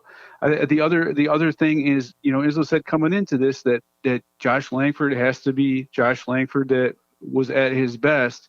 I think maybe in the Illinois game, that's where we saw him play like lights out. Yeah. But against this Maryland team, where you're not going to be able to drive into traffic, you saw Aaron Henry had a boatload of turnovers because those driving lanes just weren't there. You've got to be able to hit open jumpers, and Michigan State couldn't do that. And Henry had those turnovers. I talked earlier about how there was parts of that game where they were like a microcosm of the season. When the game started to get away, Henry, bless his heart, tried to rescue things. And when he goes in rescue mode, when the team is not going well, a lot of times he gets in those frenetic turnover mode. That's different than end of game situations when he's gone in takeover mode and had some really good finishes to games against Ohio State, Illinois, and Indiana. There's a difference between takeover mode and rescue mode a little bit. And some of it has to do with the other team having momentum or your teammates not playing real well. And Henry, when he goes into rescue mode, that's when the turnover problem for himself and also Michigan State crept back into it, 18 turnovers. Yeah, and then I don't blame him on a certain level because who else is going to do it? And the thing is, the problem is when he does the turnover like a sloppy pass in transition. I agree. I agree with that. And the other thing that makes Maryland really tough in a lot of ways is for a Michigan State team, especially, they sprint back in transition. They don't even try to get an offensive rebound.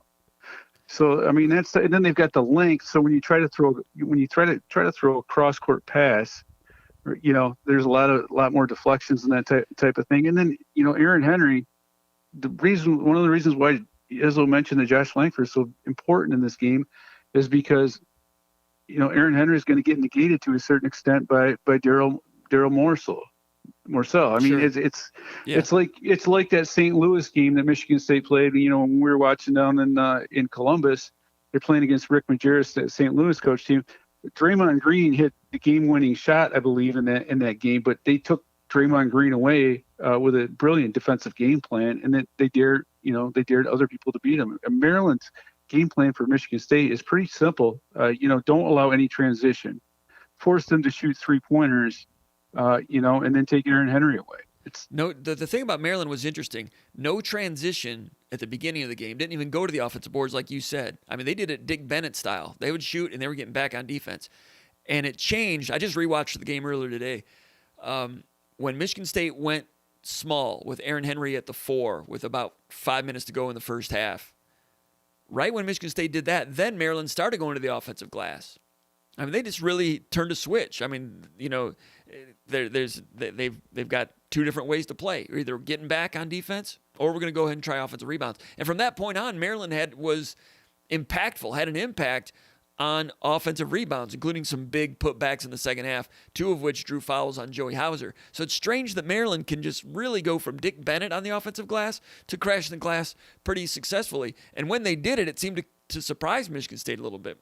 Just change speeds on him.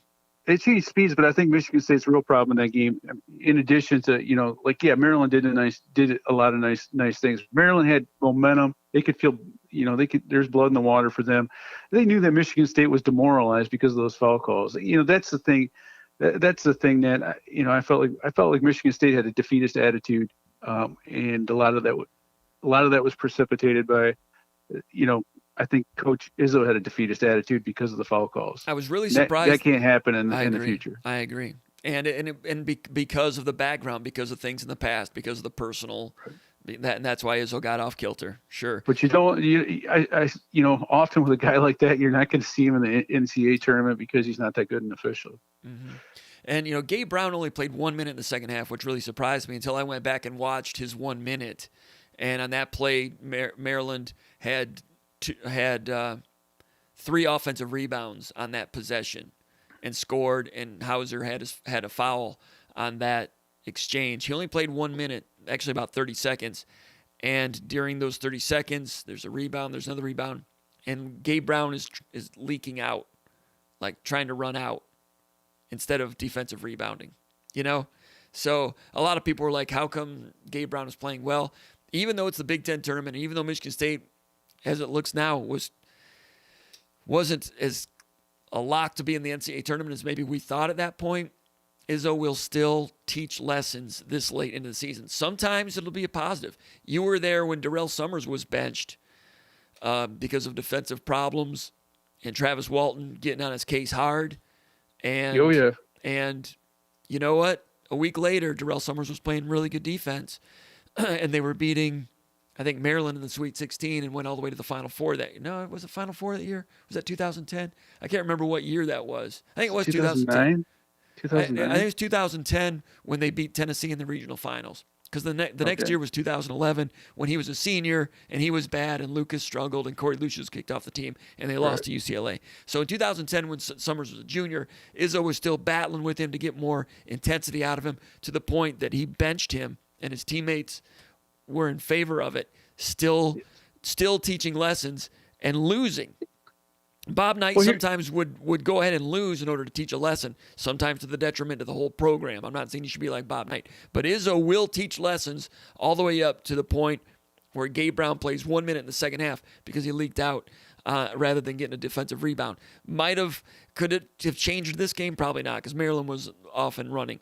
Might it make Gabe Brown better this week? That's what it all comes down to for accountability and quality control. That is quality control to the nth degree, and it's painful to watch, because Gabe Brown plays 1 minute in the second half, and A.J. Hoggard plays 9 minutes. I know they don't play the same position, but there were times when Hoggard was on the court together with Watts, two quote-unquote point guards together. Brown could have been one of those guys, but the decision had already been made. Really interesting. Yeah, and here's the thing, though. You look at Michigan State's wins over those top 5 teams, Illinois, Ohio State, and then Michigan. I mean, I've never seen Gabe Brown rebound as well as he did against Yes, Michigan. correct. Great point. And so that tells you what you can do. So you're talking about, well, Gabe Brown could have been out there. It might have been a 5-point game, but if Gabe Brown isn't crashing the glass, he isn't using his athleticism, to impact the game and playing good defense, then Michigan State's a team that can lose by 5 points to Maryland rather than being a team that can rise up and beat any team in the country. Marcus Bingham came in and had a big impact in the first half. Block shot, rebound, screen roll dunk, put back dunk, having an impact, having a nice first half. And then in the second half, here's the interesting thing. Bingham checks out. The game is 25-18. Nicholson, the center, quote-unquote center, big man for Maryland, makes a three-pointer. And Bingham gets out and contests it. Izzo takes him out. Post-game press conference, Izzo says, well, we got some big guys that aren't really accustomed to playing against a center, a big man that's a threat to shoot. It's a little bit uncomfortable, So they took him out. You watch it again, Bingham maybe could have been a step closer at the beginning, but Bingham did try to hustle to get out on him. All right, so it's a three-pointer. That cuts it, I think, to 23-18. Okay? It was 23-15. That three-pointer makes it 23-18. It's 23-18. Bingham checks out, sits the rest of the first half. By the time Bingham gets in the game in the second half, you know what the score was? They were down 40-30. So when Bingham left the court, State's up 23-18. By the time he gets back in the game, they're down 40-30. And he was having an impact in the game. And I don't know if, they've got it scripted how they want to do things, but Bingham, they lost that impact as they lost control of the game. When they went back over the tape, I'm sure they looked at those things, and that was something that they may have wanted to alter. But that was an interesting thing. When Izzo said, I let some officials get to me, yes, his players fed off it negatively, dropped their heads and so forth, and even the Michigan State players said, yeah, we kind of let it get to us. We were dropping our heads and things. But also, I wonder if when he says, I let officials get to me, did it also get to Izzo in terms of game management? I know that Dwayne Stevens has a lot to do with minute distribution and how they script things, but I just wonder if Izzo lost the feel of the game along the way while he was letting officials, as he said, quote, get to him. I don't know. Anything else, Paul? Yeah, I mean, the benefit of losing that game, I think, outweighs the negative, to be honest with you, because I think if you win that game and you're a team with tired legs, then all of a sudden you got to give everything you've got to play Michigan. Yeah. And then if you beat that team, then you got to keep on going. And I've covered the Big Ten tournament, like every year we've been there in person, like COVID year's not excluded. And there's lots of times where, Michigan State, I mean, they've really done well at the Big Ten tournament in recent years. Nobody's done better. But this is not a year, in my opinion, where you want Michigan State going all the way through the Big Ten tournament. We saw Josh Langford, how poorly he played in that game. I think some of it's not just him being tired, but him not practicing, right? I think he's a guy that's a gym rat, and he's a guy that I think that needs practice. I think not, but if you play him an excessive amount of minutes, let's say they beat Maryland, then you play him, 37 minutes because you have to beat your rival. Then are you going to be able to practice him for the NCAA tournament? Probably not, So, one of the things Aaron Henry said tonight was that, he's never had a king size bed before because of the way things are set up, because you got to have your own room. He said he's never slept better in his life than he has the last couple nights. So these are guys that are tired. These are guys that, they got a chance to practice yesterday at the YMCA down there. They're goofing around a little bit and having fun. This is a team that I think that probably benefited more from losing that game to Maryland than they would have if they had won that game and been forced to play Michigan the next day and been all in that game. So yeah, and then I think when you're looking at big picture, and then you factor in the being in the play-in game. Not saying that if they had beaten Maryland they would have been in the play-in game, but who knows? Michigan State I think needed to recharge his batteries more than it needed a win over Maryland in that game. Interesting. The play-in game is the negative side of that. If they'd have beaten Maryland, Maryland is a 10 seed and they're playing UConn, which is not easy, but neither is BYU if you beat UCLA. And Maryland, if they beat UConn, they get Alabama in the second round as a 2 seed. So a 10 gets a 2 seed in the second round. And 11, if you win against BYU, you get a 3 seed. Texas, but that's a really talented 3 seed in Texas. Your thoughts on Maryland? I wouldn't want to play Maryland.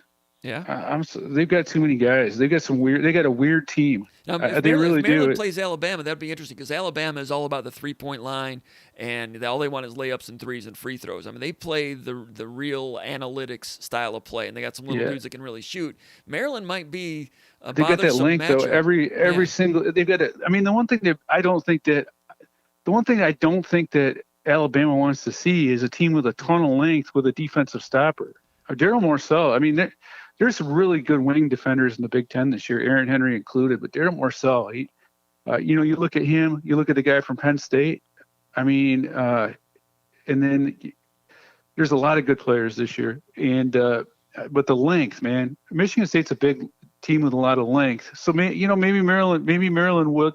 Maybe it's not a good matchup for Maryland because you saw what Penn State, a team with a lot of little guards, can do. They lit Maryland up, but I think that might have been an anomaly game. But Maryland has done a nice job. On defense this year. That's a tricky team to prepare for. But the other thing that Michigan State, they can hang their hat on a lot of things, but there's not.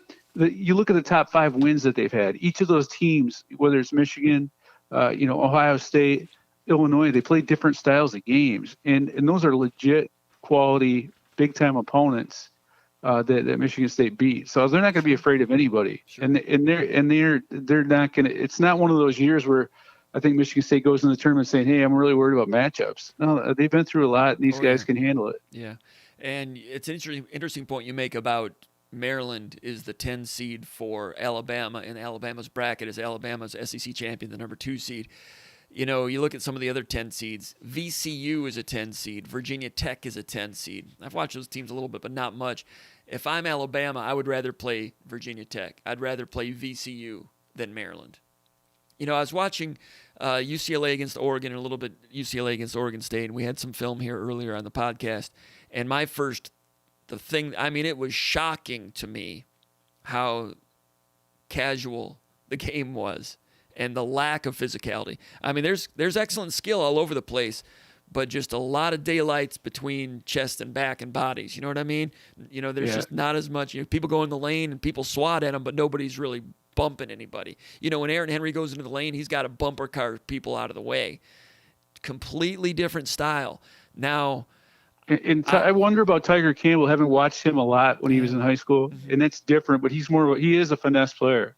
In the UCLA, I mean, just on defense, there's just a lot of spectating, just casual now, and just guys. There's the effort, and guys are trying to slap at the ball and block shots and stuff, but nobody's just bodying anybody. And I'm wondering, and I mentioned this earlier on the podcast, is that reflective of the way games are officiated different in different parts of the country, which could be more pronounced this year than other years because there's been more of a pod situation with officials. Officials are not traveling all over the country as much this year. I don't think that's the case. I think that the Big 12 has been a lot. It's been a lot more finesse and a lot less. Or I'm sorry, the Pac-12 has been a lot more finesse in recent years. The defense that's played there is often kind of akin to defense that's being played in the Big 12 in football. Sometimes it's non-existent. Exactly. So that's the UCLA that I saw. They've got skill, but Michigan State's going to come in there as a battle-hardened, battle-tested, inconsistent, erratic team, but Izzo's going to demand that his team win the physical battles, which could help them win this game. Your thoughts, Michigan State? You expecting a win against UCLA? You got some thoughts on BYU? When you look at that bracket, what do you see before we let you go? Well, I think BYU is interesting because when I watched them play against Gonzaga, they had the best half of the season. If Michigan State sees the BYU that played in the first half against Gonzaga, watch out. But I don't think they can play like that. And it's going to be different. It's going to be different when you look at. So I'm interested. I'm really curious to see that matchup. I also think Michigan State's going to be able to run when they're in the NCAA tournament. I suspect that's what they've been working on. During these practices when you don't know who you're going to be playing and you've got a team practice on Saturday and Sunday. I suspect transition game is something they were harping on. Yeah, and I mean the thing is that everyone forgets that Michigan State can run, but everybody in the Big Ten, we saw what Michigan State did in the non-conference. They went 6-0, right? I mean, it wasn't perfect, but they were able to run. They get in the Big Ten where that's what everyone does. Is takes away Michigan State's transition game is the point A in the defensive scouting report to beat Michigan State. What do you have to do? Limit transition. That's what you have to do to beat Michigan State. I agree with that. That's point number one. I'm just curious to see what can happen once they get out and play a little bit. Now, Michigan State's break isn't what even if it is great defense in the Big Ten. Michigan State's break isn't what it has been in years past. Exactly. So that's another point. Mm-hmm. But it still has a chance to be pretty good. With some work on that. All right, Paul, I appreciate it. You can check out his work over at SpartanMag.com. So you got the Izzo video up right now, I'd imagine, and people can check that out after we're done. In a story. Cool. All right, we'll get back into it tomorrow. I don't know is Izzo going to have another press conference tomorrow after he watches film? Is that the plan? We don't know. I kind of doubt it because right now they've got so they're going through the 24-hour quarantine type thing. I think tomorrow is going to be. So Izzo did mention, and I'd be remiss if I didn't mention this, that Michigan State is still going to do their prepares for the weekend thing, like they always do. So they just gives you. So they're in full scout mode tonight. So they're going to be working on getting all the scouting reports on all those teams, so getting everything oiled up, and then I think they're gonna move. They'll move in once they pass quarantine. Then they'll have to start getting settled into wherever their practice facilities are. Mm-hmm. And usually when they do weekend mode, they're looking at their current opponent and then the possible other two. In this case, there's three. There's BYU, Texas, and then Abilene State or Abilene Christian. I'm guessing that Abilene Christian won't get much work, but they will work at BYU and Texas. And Izzo is friends with Shaka Smart, so that's how he is. He watches a lot of games with guys he's friends with. All right, hey Paul, I really appreciate your work and your help. All these Michigan State fans, they appreciate it. Also, doing a great job as usual, Paul. Appreciate it, man. No problem. All right, talk to you soon. Thanks. There goes Conan Dyke. Paul's been with us, 14 years, 15 years, something like that. Been doing a great job for a long time. I told Nils we'd call him, and I got to call him because he's got a lot of personality, and he's been waiting, and hopefully he hasn't. Hopefully he's not mad at us, but he knows Texas, so I'm gonna. He knows the Longhorns, and I'm sure he's got some thoughts. So we're gonna call him. Hopefully he'll behave himself. We're gonna go live. Hopefully he's. I warned him we'd be calling. He's probably. Hey Nils. Yeah, how we doing? Good. You are live on Spartan Mag Live, like I told you it'd be. Sorry, we got Conan Dyke talking for about 40 minutes, man. We just kept going and going and going. I didn't realize it was 40 minutes. So are you still available? Oh, I'm available, buddy. I'm available, and it's a rough night for Spartan fans because 15-12 is what we are, and that's what we got. 15-12, play-in. What were your thoughts when you saw it unfolding? Did you think for a moment that Michigan State might not be in the tournament? Yeah, I got a text message from my boy EGR, also known as Brad Pashenko, and I felt the same way when I saw that. I can't remember what last 7-10 there was, but I mean it was kind of concerning. I mean, I thought, okay, now we're in. What I couldn't figure out is when the first region only had one Big Ten team with Gonzaga, I knew there was a problem because there should have been two teams in each region plus one. I don't know what region where the Big Ten has four teams, but when the West only had, I think Iowa is the second seed. Mm-hmm. Is that right? Let's see. Iowa's the second seed in the West, yes. And that's the only Big Ten team in that region, right? Yes. That was the problem. Then I realized I didn't even notice that. See, that's why and so then go ahead.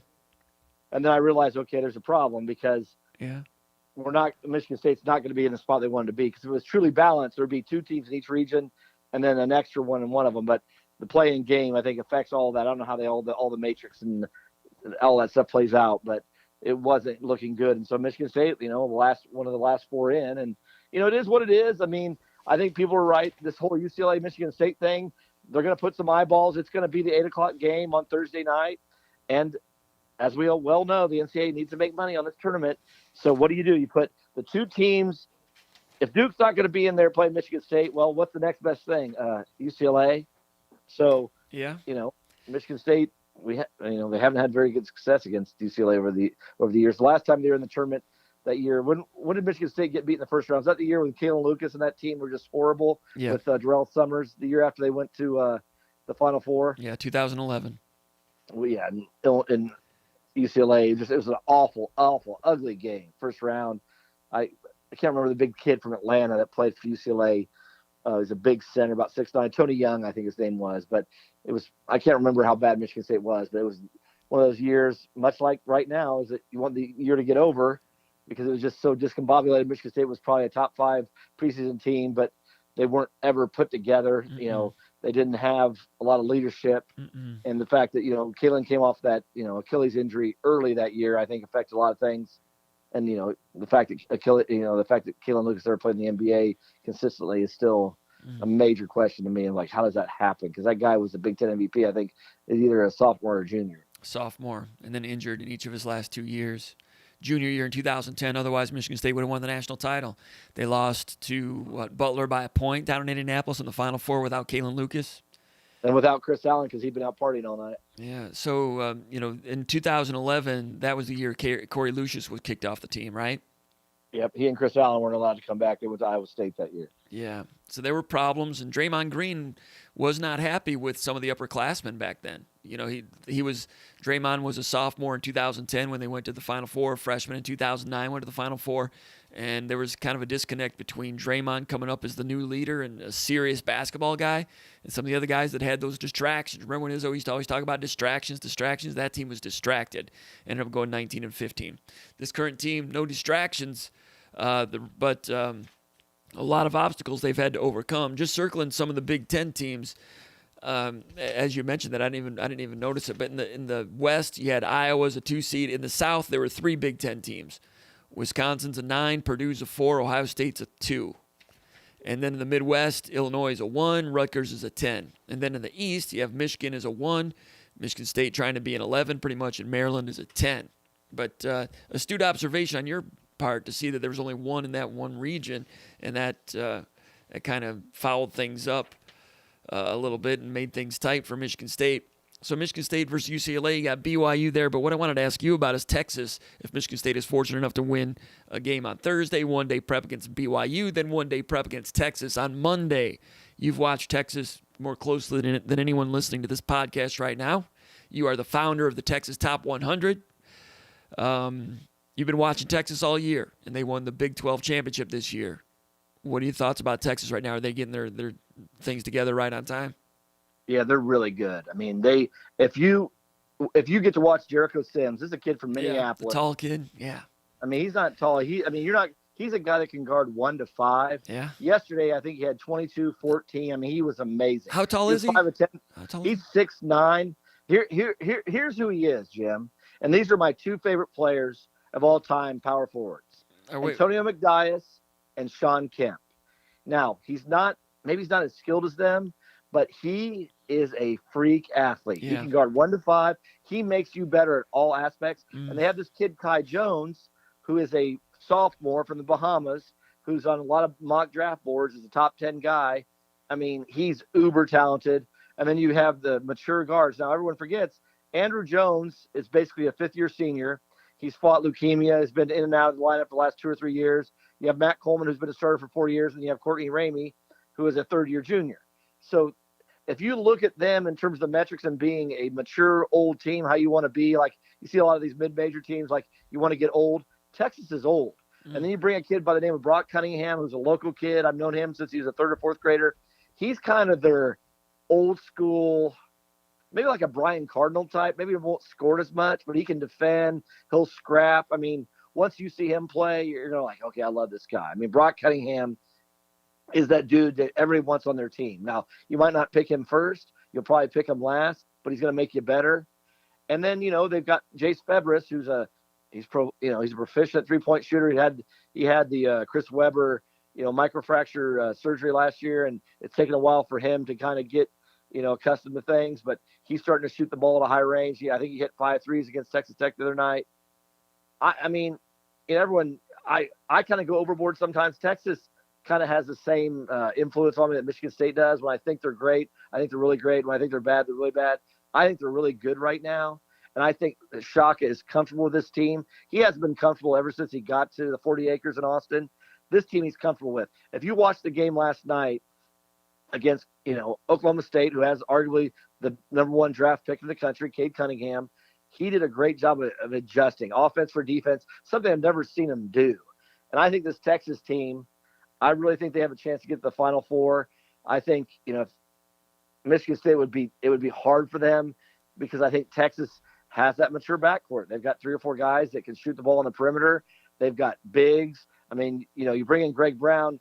Greg Brown's a kid that's kind of had a rough go at the last 2 or 3 games.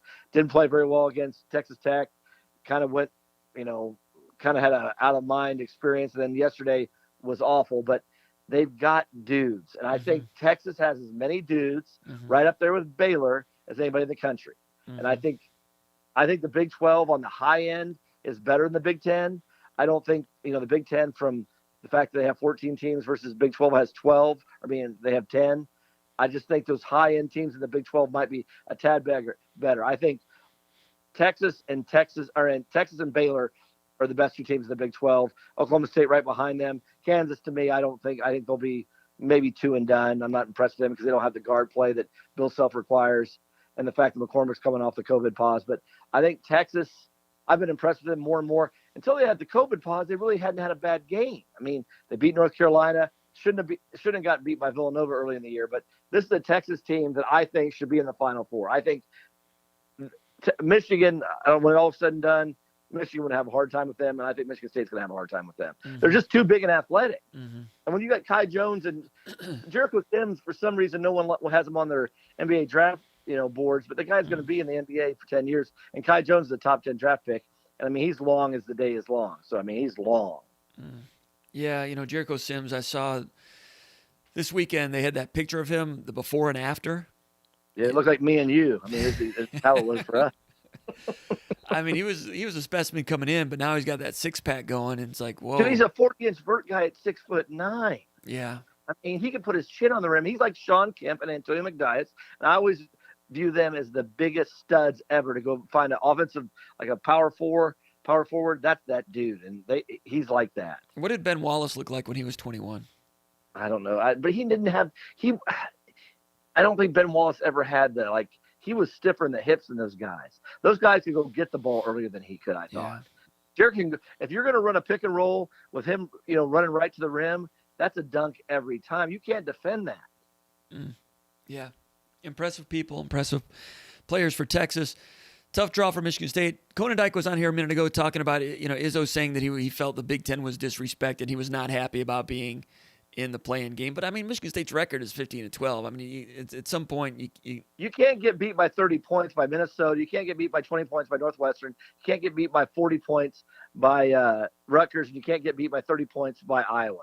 The problem with Michigan State in the net rankings, and everyone doesn't understand it on the Ken Palm, if it's over 19, it affects the metrics. No one understands that. So you have 4 horrible losses. Horrible. They're probably fortunate they're in because 15-12 wouldn't float with a lot of other teams. Of course, they beat Illinois, Ohio State, Michigan, and that's why they're in. And that's also a reason why they're dangerous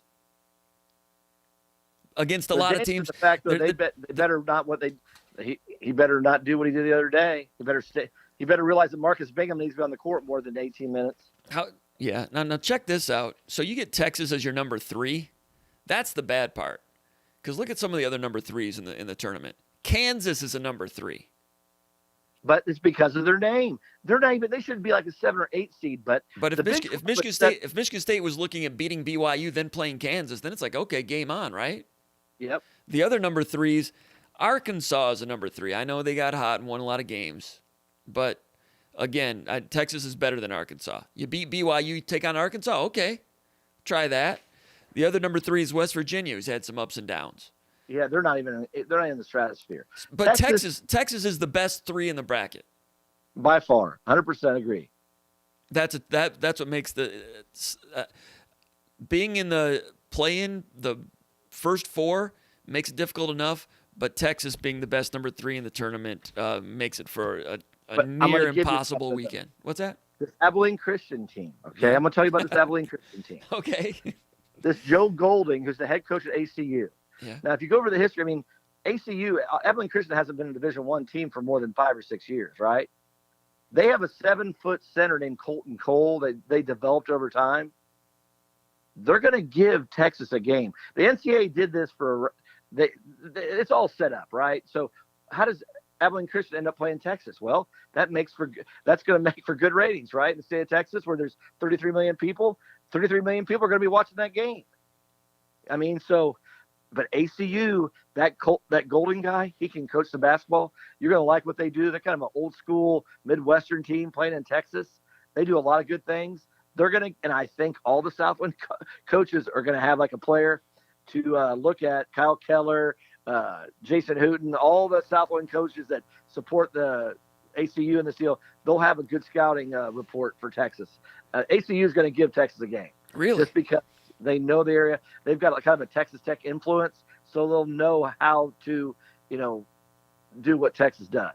Wow. You heard it here first. All right, Nils, appreciate your thoughts. But it's going to be a better game than people think because this guy Golding can coach some basketball. All right. Man, thanks for your input. We knew you had Texas covered, so I'm glad we had you on. Any final thoughts on Michigan State and what you're expecting? I mean, Rocket Watts played really well for 5 minutes and then kind of reverted back to Rocket Watts. Langford had a couple plays early, then he went cold.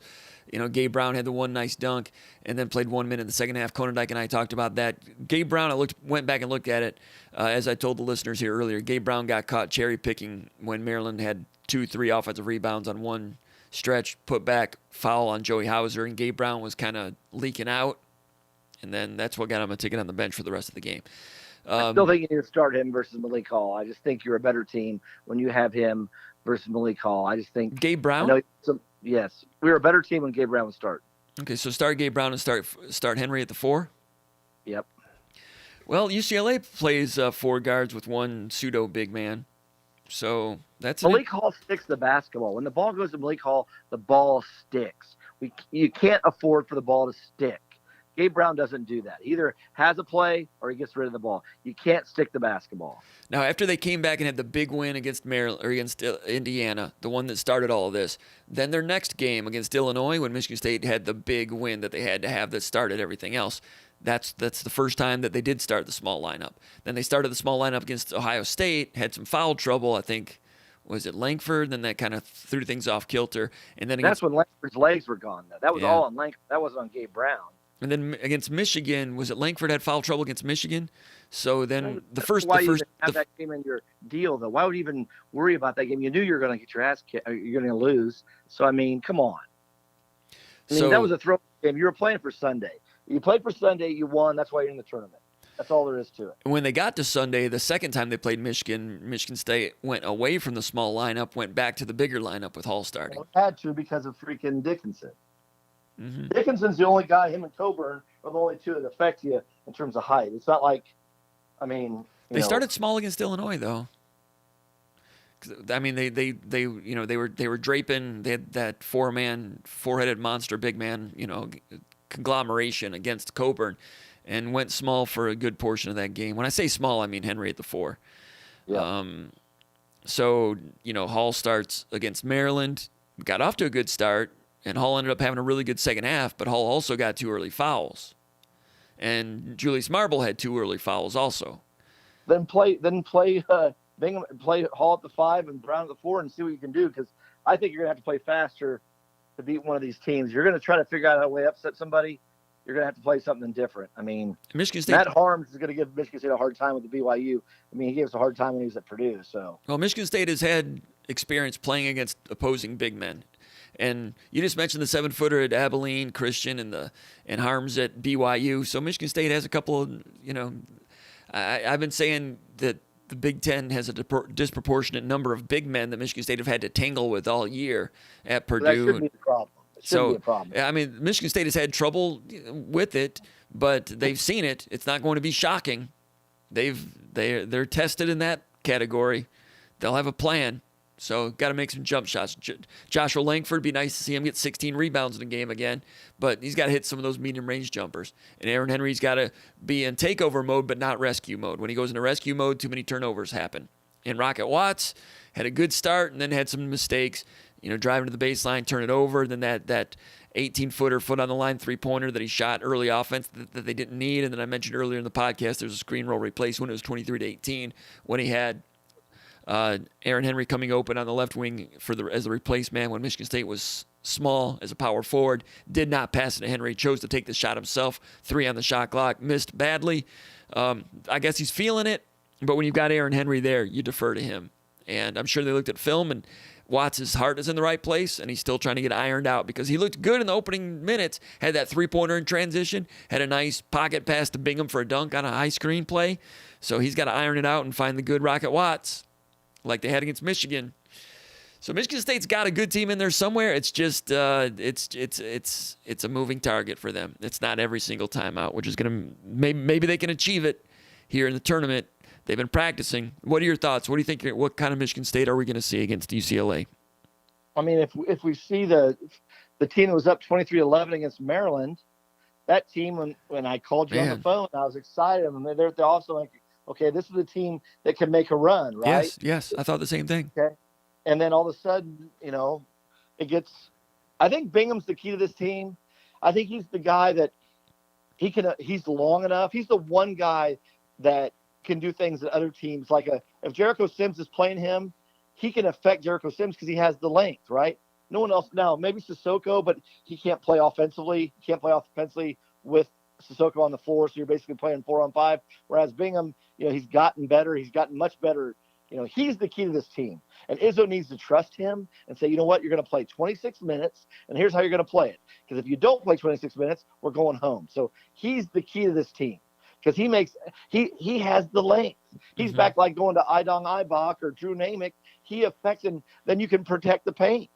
There's a reason that Dickinson had a hard time last Sunday. It wasn't because of Julius Marble. It wasn't because of Sissoko. It was because of Bingham. Bingham has the length to affect shots inside.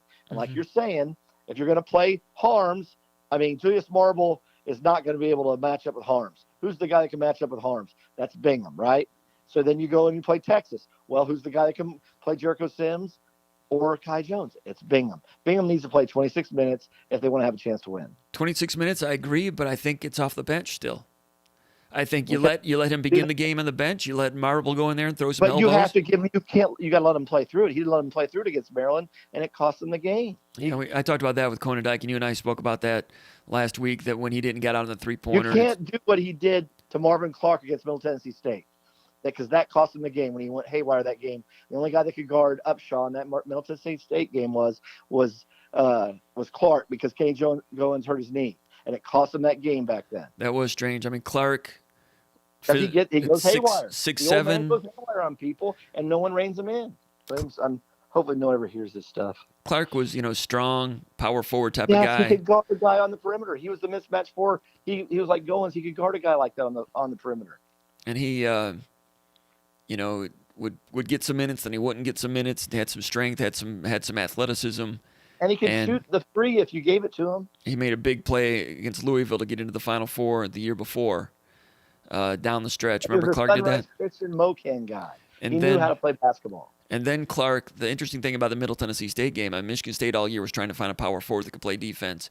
And that year the Big Ten didn't have any good power forwards. Zach Irvin was at Michigan. He was pretty good. But Michigan State went through the whole year without really getting tested by a power forward. Middle Tennessee State, everybody makes a big deal about the one guard. What was the guy's name? Stinky? Giddy Stinky. Good player. But he made some shots. But Underwood was the power forward, right? The stretch four. Upshaw. And Conan Dyke and I talked about that the night before the game on a VCast when we were there in St. Louis. And I said, Michigan State's in shape to do some good things. One thing to keep an eye on is they've got a legit stretch four, and Michigan State hasn't shown that they've got a guy that can guard that. They've been searching for it, but they've not been tested in that area because the Big Ten didn't test you in that area because they didn't have any. So, D.D. Davis was trying to be the guy, so they were still trying to, keep him accountable. But Marvin Clark, the interesting thing about Clark is that 1 week earlier when Michigan State lost, I think in the Big Ten tournament semifinals to Purdue, Marvin Clark fouled out in that game. They played, he might have only played, 16, 17, 18 minutes, but they maxed out his minutes till he fouled out. So a few days earlier, they maxed him out. A few days later, they play Middle Tennessee State, and he plays a little bit, gets yanked. They tried Colby Wallerman, gets yanked. D.D. Davis gets yanked. Goins plays, gets hurt, and didn't quite go back to Clark. Just the game ended. Michigan State still hadn't figured it out. They caught up, and Well, they figured it out, but who got upset with somebody and did what he did against Maryland. So that happens from time to time, and Coach Garland needs to put him in his place sometimes. All right, that's Nils Deco from Texas Top 100 talking. Have a good night. All right. Thanks for joining us. There he goes. He's in March mode. My name's Jim Comparoni, publisher, SpartanMag.com. It's fun. It's Selection Sunday. 23 straight years Michigan State's a part of it. First time that they've been one of the last teams in, but it's a different way to look at it. And I still believe, a week ago when they beat Michigan to basically get their spot in the tournament was a big win for the program. What they need to do now is have a good year next year and get back in the tournament so they can be a threat again, like you've known them to be. This year, like Nils Deco said, I agree with them the way they played in the first 10 minutes of the Maryland game. That Michigan State team, with a good draw, could do a lot of damage. But with this draw, that'll be difficult. If they had the draw, like I said, the winner of the... Now, here's the thing. Now, this is why it gets haywire. See, Wichita State and Drake is the other play-in game, right? And the way the tournament balances, the winner of that game plays number 6 seed USC. So obviously they could not put UCLA in the play-in game to play USC in the second round. You're not going to have two teams from the same conference essentially play in the first round. So because of that, Michigan State, UCLA goes to the other one with BYU and then Texas right there. The thing is, if USC hadn't been there and Michigan State, UCLA had been the play-in game for that bracket, then you play USC in the first round. And then you have Kansas as a 3 seed. A very beatable Kansas team as the 3 seed. That's the difference in getting a little bit of help with the brackets. Instead, Michigan State has Texas lurking there. If Michigan State can beat UCLA and is fortunate enough to beat BYU, I think BYU's better than USC. I don't know. Maybe they wouldn't beat USC. I'm not sure. But the 3 seed Kansas is the stopper from getting into the Sweet 16. Not as big of a stopper, in my opinion, as Texas is. Texas is better than Kansas. Little things like that make the difference between being 1 and done, 2 and done, and sometimes doing things like Izzo's done in this month in the past. Let's go through these questions again, some of these comments I'm going to go through real quick because I appreciate everybody posting, and I don't want to ignore them. I only appreciate real content. Says, shouldn't this be a bit easier of a win considering Michigan State's a conference competition throughout the year? Yes, and the film we showed earlier, I think, would agree with that. John Hammer. Hey, I like your keyboard work back in the 80s. John Hammer says, Spartans flow and get a bit of point play should be simple. Chris Trinum says, man, I hate watching all things Pac-12. Completely different brand of basketball. I agree. MSU Hunter Spartan says, which Spartan team shows up? The one that beat Illinois and Ohio State or the one that blew a 12-point lead against Maryland? That's the question. Matthew Mansour says, those slump days are over and behind us. We're going to bring energy, take it to them, and take care of the ball. We coming out hot, y'all watch. Aaron Henry is a matchup nightmare, and we know it. They are either too small or too slow for Henry. Jan Hammer says, we have some beasts, but will they growl? Jan Hammer says, Henry and Bingham can't do it all, though. Matthew Mansour says the others are going to bring it. Matthew Mansour says, I think every team in the Big Ten is sick and tired of each other. Mr. Bowman says, come on, comp, we are not on the team. Why are we watching film? Laughing out loud. Matthew Mansour says, we're going to be well rested, excited, and ready. Jan Hammer says, and if they do, big trouble. Matthew Mansour says, for sure, man. We all know what this team is capable of. Going to be exciting to see if they grasp the moment. So Jan Hammer and Matthew Mansour, a couple new guys checking in, they're all about it. They're all excited. It's Selection Sunday. They get bells on. They're drinking. They're having a good time. That's good. I'm proud of them. Chris Trinum says, terrible brand of basketball. The Pac-12 thing. Wasn't it? Michigan got some testers in their bracket for once. Matthew Mansour says, I didn't even look to see what Michigan's got. I wrote these down. It's not like I've got an actual bracket here. Michigan's got, that's the other play, and they got Mount St. Mary's and Texas Southern. That's for a 116. All right, LSU. Yeah, LSU, gave Alabama a run today in the SEC championship game. St. Bonaventure, those guys were talking them up on CBS, but I don't know much about St. Bonaventure. Last time I saw St. Bonaventure play was probably 20 years ago. I shouldn't say that, but I saw them. They had a Canadian kid that Michigan State looked at for a while. I sat behind the bench when St. Bonaventure played Texas. I I'm sorry, they played Kentucky. I think it was in Cleveland back in 2000 when Michigan State was getting ready to play Valpo. St. Bonaventure. Yeah, you guys don't care about that. I'm just talking now. So LSU's over there, and Florida State is the 4. LSU's a tester, but, they got, I'm going to swear here in a minute. It's a biblical word, but LSU has a lot of players that I assume they were put together because of some strong-ass offers. So LSU has that going for them, which is nice. But you look at elsewhere in the bracket. I mean, Georgetown's a 12, but, can Georgetown really beat Michigan in an Elite 8? Are they going to get there? Colorado is a weak 5 in that bracket, and I think Florida State peaked early. Well, Michigan might have peaked early too, but I think Florida State peaked early. They're a good team, but is Florida State a good 4? I think they might be a 4 that's losing altitude. As far as other 4s, Oklahoma State's a 4, Purdue's a 4, Virginia's a 4. So those 4s are kind of okay, not great. I guess Florida State might be a good 4 compared to the others. Spunky 181 says UCLA played Ohio State this year, right? I think they did. Let me look that one up. It's so long ago, and excuse me. Even at that point, Ohio State hadn't really become Ohio State yet. I don't think. Let me check here. Let me see. They played San Diego State. They lost to San Diego State by about 15. They beat Marquette by 9. Talking about UCLA. Yeah, Ohio State beat UCLA 77-70 back on December 19th. Jan Hammer says all comes down to Michigan State point play. The rest can be covered. I don't disagree with that. Chris Trinum had the information right there, Ohio State and UCLA. Hayden Fisher says would be shocked if Livers would be able to come back. All right, we're going to go ahead and move on here. Appreciate everybody posting. A lot of excited people. Tournament time.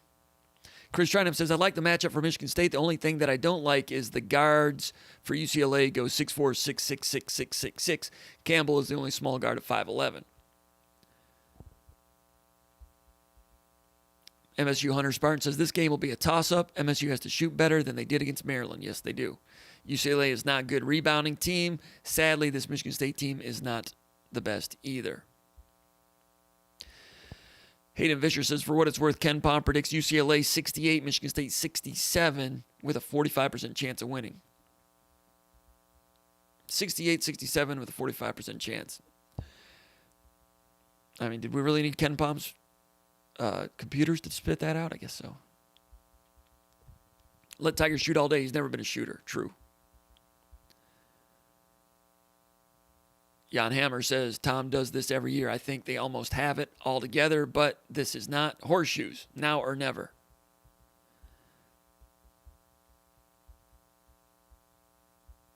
All right. Wow, there's a lot of posts tonight. I'm just skipping over some. MSU Hunter Spartan says, Brown hasn't really had a good game in a while. Gabe Brown did hit those 4 big free throws against Michigan. In the last 2 games, Gabe only played 27 minutes. Not sure if he has regained his health from COVID. We talked about him a minute ago. Didn't stick on the defensive glass there for a moment in the Maryland game. Pretty severe, putting him on the bench. I don't know if something else was going on. Not sure, but all that's recalibrating somebody to get him ready for the brackets. But when you get this late into it, I kind of think the lessons already need to have been learned. What do we have here? Still looking. Still going through the comments here.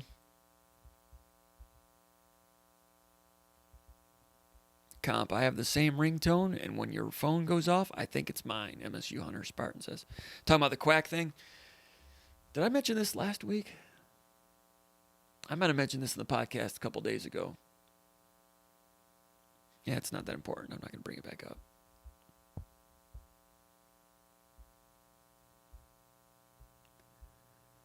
Vasilis DeMarielos says, I don't understand why Coach keeps forgetting Gabe Brown, especially when he's most needed, when no one else seems to be able to score. It happened with Purdue, Maryland, and others. Yeah. I wasn't sure what happened in that Maryland game. I went back and looked at it because I'm sure something must have happened, and then I saw that the run-out situation rather than defensive rebounding. There's usually a reason when he gets planted on a bench, but is he harder on Brown? He's hard on everybody. That's quality control. And if you let guys stay on the court through casual play, what you end up with is what UCLA is. And UCLA is good. Maybe they'll beat Michigan State. They were 17-5 at one point, and Mick Cronin's had some good success at times, but there's some casual aspects of the game. Got skill, though. Michigan State sometimes lacks skill, but Izzo's trying to get that intensity and that grit, that quality control. I mean, Izzo's raised a lot of banners by putting quality control first. That's a tough love way to do it. 1 minute in the second half was a severe way to do it. I feel your pain. I hear you. I'm just trying to explain what he's probably thinking. Not Zach says, do you think Michigan State can make a run into the tournament? We talked about Texas. That's a pretty big stopper. I'm not sure they can get past Texas. I said the same thing. I think it was the UCLA year. In Michigan State, I was breaking down UCLA in 2011, and we were doing a VCast from the arena in Florida with Rico Beard. Was subbing in for Paul that time. I don't think Paul went that year. And I said, in Michigan State's little 4-team bracket, that Florida was the best team, and they were not going to beat Florida. And turned out to be right. Well, they didn't beat UCLA. And hold on a second here.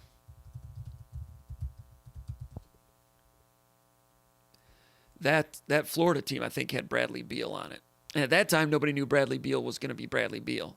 But when I looked at their film, doing the Spartan Plus, I'm like, Michigan State's not beating Florida. I think Florida went to the Elite Eight that year. Might have went to the Final Four. Butted heads with Butler, I think, in the Elite Eight. I'm not sure who won that game.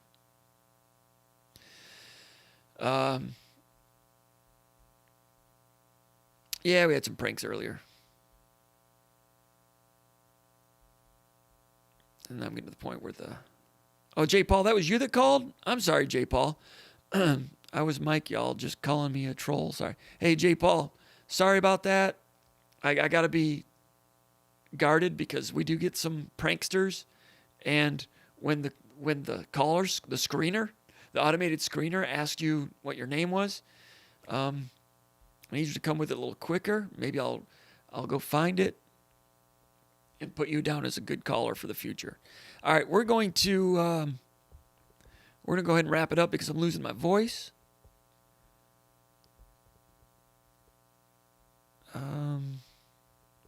Com needs a mod on the chat.